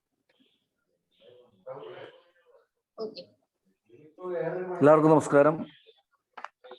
നമ്മുടെ president JC Anju, doctor Jayakrishna pi, ബാക്കി വിശിഷ്ട വ്യക്തിത്വങ്ങളെ, എൻ്റെ സഹോദരി സഹോദരന്മാരെ, നമ്മൾ വളരെ നല്ലൊരു ക്ലാസ് കേട്ടു. ഒരു മണിക്കൂറിനധികമായി വളരെ നന്നായിട്ട് ക്ലാസ് എടുത്തു. മിക്കവാറും പേർക്ക് അറിയേണ്ട കാര്യങ്ങളെല്ലാം ഡോക്ടർ പൈ പറഞ്ഞു കഴിഞ്ഞു. വളരെ വിശദമായി തന്നെ പറഞ്ഞു കഴിഞ്ഞു. ഹോമിയോ മരുന്ന് കഴിക്കേണ്ട വിധങ്ങൾ പറഞ്ഞു, മെനോപോസിന്റെ വിവരങ്ങളൊക്കെ പറഞ്ഞു. നിങ്ങൾക്ക് എല്ലാവർക്കും ഞാൻ നേരത്തെ പറഞ്ഞ ഒരു കാര്യം തന്നെ പറയുകയാണ്, പുരുഷന്മാര് കൂടുതലായിട്ട് വേണ്ടിയിരുന്നു, എങ്കിലും സാരമില്ല, സ്ത്രീകൾ പറഞ്ഞ് മനസ്സിലാക്കിയാൽ മതി. എന്തായാലും വളരെ നല്ലൊരു ക്ലാസ് ആയിരുന്നു. അദ്ദേഹത്തെ ഞാൻ വളരെ അഭിനന്ദിക്കുന്നു, എൻ്റെ നന്ദി അറിയിക്കുകയും ചെയ്യുന്നു. അതോടൊപ്പം തന്നെ ഞാൻ എൻ്റെ കർത്തവ്യത്തിൽ കിടക്കുകയാണ്. നമ്മുടെ ഈ യോഗത്തിന്റെ അധ്യക്ഷത അലങ്കരിക്കുന്ന മുളുതുരുത്തി JCയുടെ വൈബ്രന്റ് പ്രസിഡന്റ് JC അഞ്ജു വർഗീസിനെ നിങ്ങൾക്ക് എല്ലാവർക്കും വേണ്ടി ഞാൻ കൃതജ്ഞത അർപ്പിക്കുകയാണ്. നമ്മുടെ ഇന്നത്തെ ചീഫ് ഗസ്റ്റ് എന്ന് പറയാൻ പറ്റില്ലെങ്കിലും നമ്മുടെ പ്രധാനപ്പെട്ട ആൾ, നമ്മുടെ അടുത്ത് തന്നെ ഒരാൾ, ഡോക്ടർ ജയകൃഷ്ണ പൈ. സുന്ദരനാണ്, ചെറുപ്പക്കാരനാണ്, ഞങ്ങൾ ക്ലാസ് എടുത്തു നന്നായിട്ട്. അതുകൊണ്ട് അങ്ങനെയാണെങ്കിൽ ഒരു കാര്യം പറയണം, പറഞ്ഞോളൂ. ബാച്ചിലറാണ്. ഓണോ?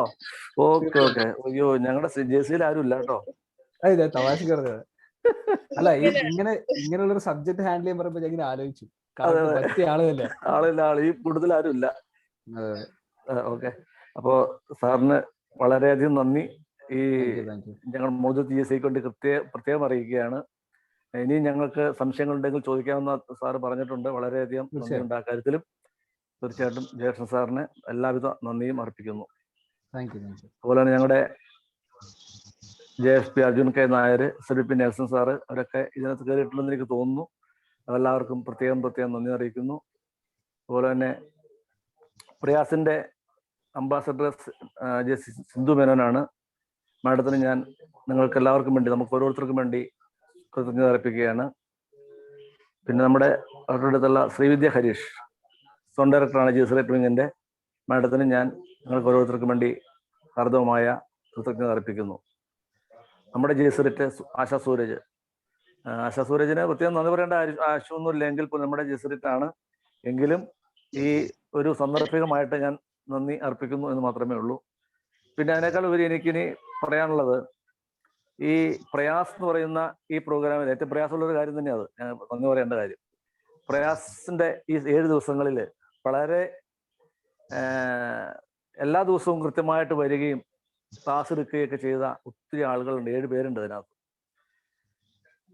അവർക്കും അവരോടൊന്നിച്ച് അവർ ക്ലാസ്സുകൾ എടുക്കുമ്പോൾ, ഒരു ക്ലാസ് എടുക്കുമ്പോൾ ഇപ്പോൾ ഡോക്ടറിനെ അറിയാം, ഒരു ക്ലാസ് ഒക്കെ എടുക്കുമ്പോൾ അതിൻ്റെതായ ബുദ്ധിമുട്ട്, അത് നേരത്തെ തന്നെ പ്രിപ്പയർ ചെയ്യണം, കുറെ കാര്യങ്ങൾ വായിച്ച് മനസ്സിലാക്കണം, ചില ചോദ്യങ്ങൾക്ക് മറുപടി പറയണം, അങ്ങനെ ഒത്തിരി കാര്യങ്ങളൊക്കെ ഉണ്ട് അതിനകത്ത്. അങ്ങനെയുള്ള ഒത്തിരി കാര്യങ്ങൾ അതിനകത്ത് ഉണ്ട്. അപ്പോൾ അതിൻ്റെ പിന്നിൽ പ്രവർത്തിച്ച കുറെ ആളുകൾ ഉണ്ടാവായിരിക്കും ഒരു പക്ഷേ. അവർക്കെല്ലാവർക്കും ആ കൂടെ തന്നെ നന്ദി പറയുകയാണ്. 7 ദിവസങ്ങളിലും ക്ലാസ് എടുത്ത് എല്ലാവർക്കും നന്ദി പറയുന്നു. സൗമ്യ മോഹൻദാസ്, അങ്ങനെയുള്ള ആൾക്കാർക്ക്. പിന്നെ നമ്മുടെ മാഹിർ സ്നേഹമോലെ കുട്ടികൾ, നമ്മളെല്ലാ വർഷവും കുറെ വർഷങ്ങളായിട്ട് അവർക്ക് എല്ലാ മാസവും നമ്മുടെ JCI മുളുതുരുത്തിയിൽ നിന്ന് അവർക്ക് വളരെയധികം കാര്യങ്ങൾ നമ്മൾ ചെയ്തു കൊടുക്കുന്നുണ്ട്. അക്കൂടെ തന്നെ ഈ പ്രയാസിന്റെ ദിവസങ്ങളിലും അത് പോയി ചെയ്തിട്ടുണ്ട്. അവർക്കും അവരുടെ, നമ്മളെ ആരെങ്കിലും കേൾക്കുന്നുണ്ടെങ്കിൽ അവർക്ക് എല്ലാവർക്കും പ്രത്യേകം നന്ദി പറയുകയാണ്. പിന്നെ നമ്മുടെ ഈ ക്ലാസ് എടുത്ത, എനിക്ക് ഏറ്റവും പ്രിയപ്പെട്ട ഒരാൾ ക്ലാസ് എടുത്തിട്ടുണ്ടായിരുന്നു. ആദ്യത്തെ ദിവസം ക്ലാസ് എനിക്ക് ഏറ്റവും പ്രിയപ്പെട്ടതും എനിക്ക് വേണ്ടപ്പെട്ടതും എനിക്ക് ഏറ്റവും അടുത്ത ആള്, അത് ഞാൻ പേരൊന്നും പറയാനുള്ള, എല്ലാവർക്കും അറിയാം. നന്നായിട്ട് ക്ലാസ് എടുത്തു എന്നൊക്കെ എൻ്റെ ഫീഡ്ബാക്കൊക്കെ ഞാൻ മനസ്സിലാക്കി. ക്ലാസ് എടുത്ത എല്ലാവർക്കും ഒരിക്കൽ കൂടി നന്ദി അറിയിക്കുകയാണ്. അതിനോടൊപ്പം തന്നെ ഇതിൻ്റെയൊക്കെ പിന്നിൽ പ്രവർത്തിച്ച, ഞാൻ നേരത്തെ പറഞ്ഞു, ഇതിൻ്റെ പിന്നിൽ പ്രവർത്തിച്ച കുറെ ആളുകളുണ്ട്.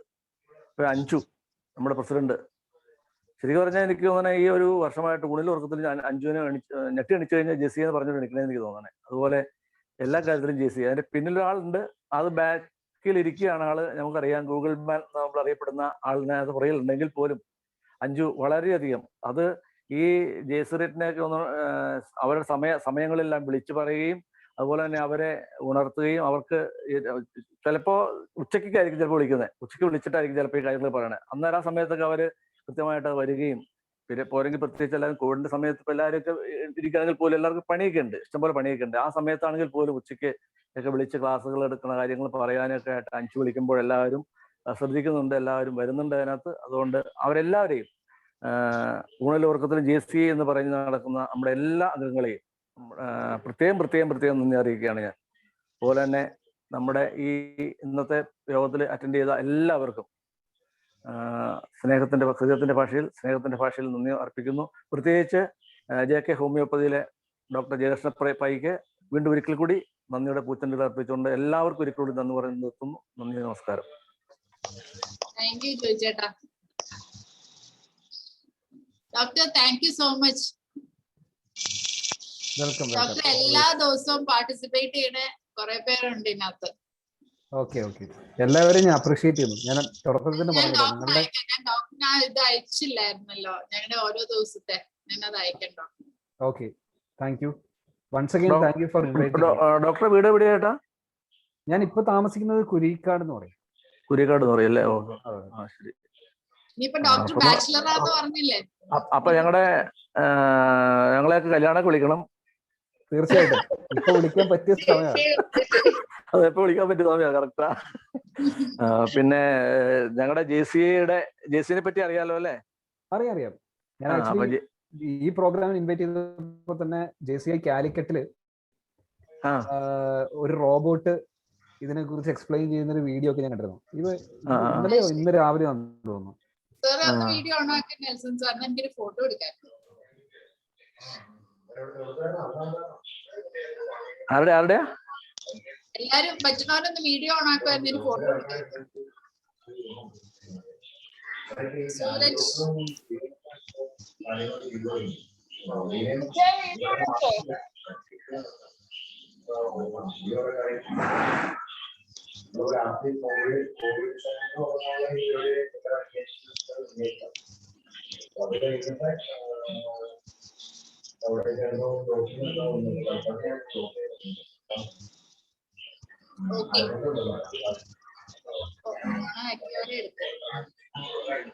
അപ്പൊ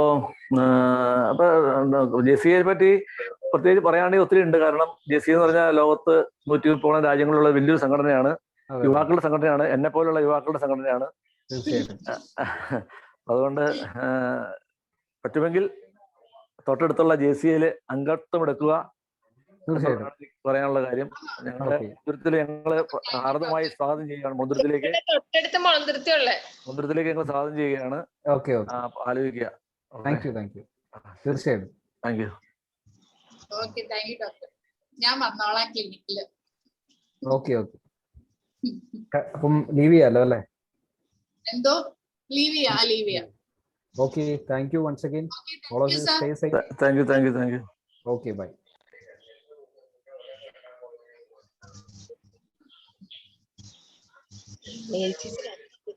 ചേച്ചി അങ്ങനെ തീർന്നു. ചേച്ചി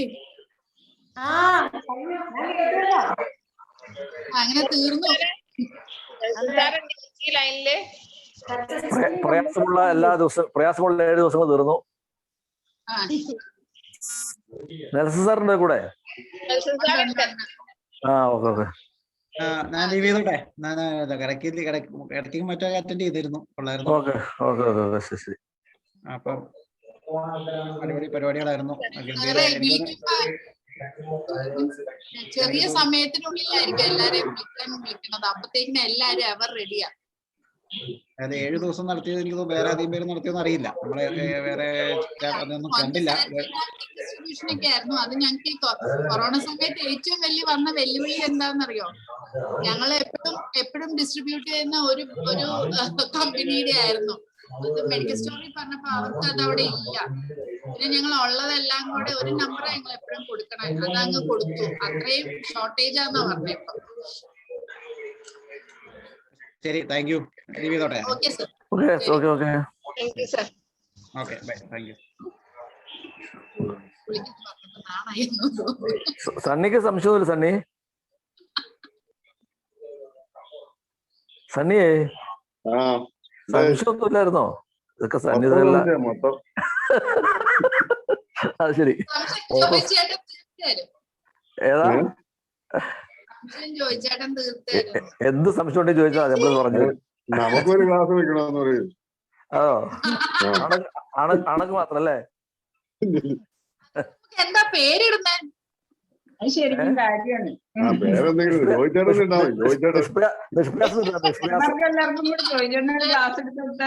നിഷ്പ്രയാസം നിട്ടാ നിഷ്പ്രയാസം.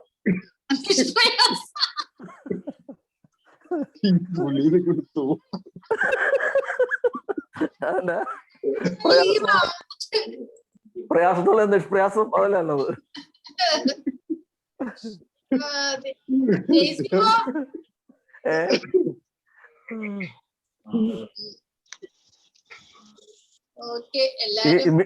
മിനി തോമസ് തന്നെ ഇതിന് മാത്രം ആലോചിക്കാനുള്ള മുകളിലേക്ക് നോക്കിയിരുന്നത്.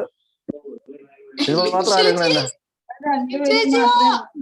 ഇത് മാത്രം ആലോചിക്കണല്ലേ. പുള്ളി തോമസ് അവിടെ ഇല്ലേ? തോമസ് അവിടെ ഇല്ലേ?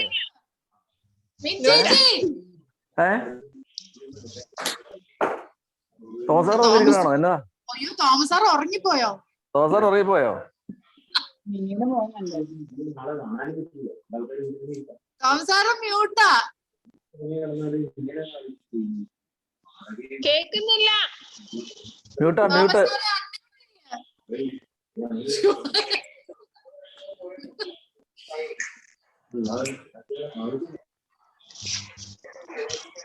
മ്യൂട്ടാണ് മ്യൂട്ടാണ്. തോമസ് സാറെ അൺമ്യൂട്ട് ചെയ്യാം.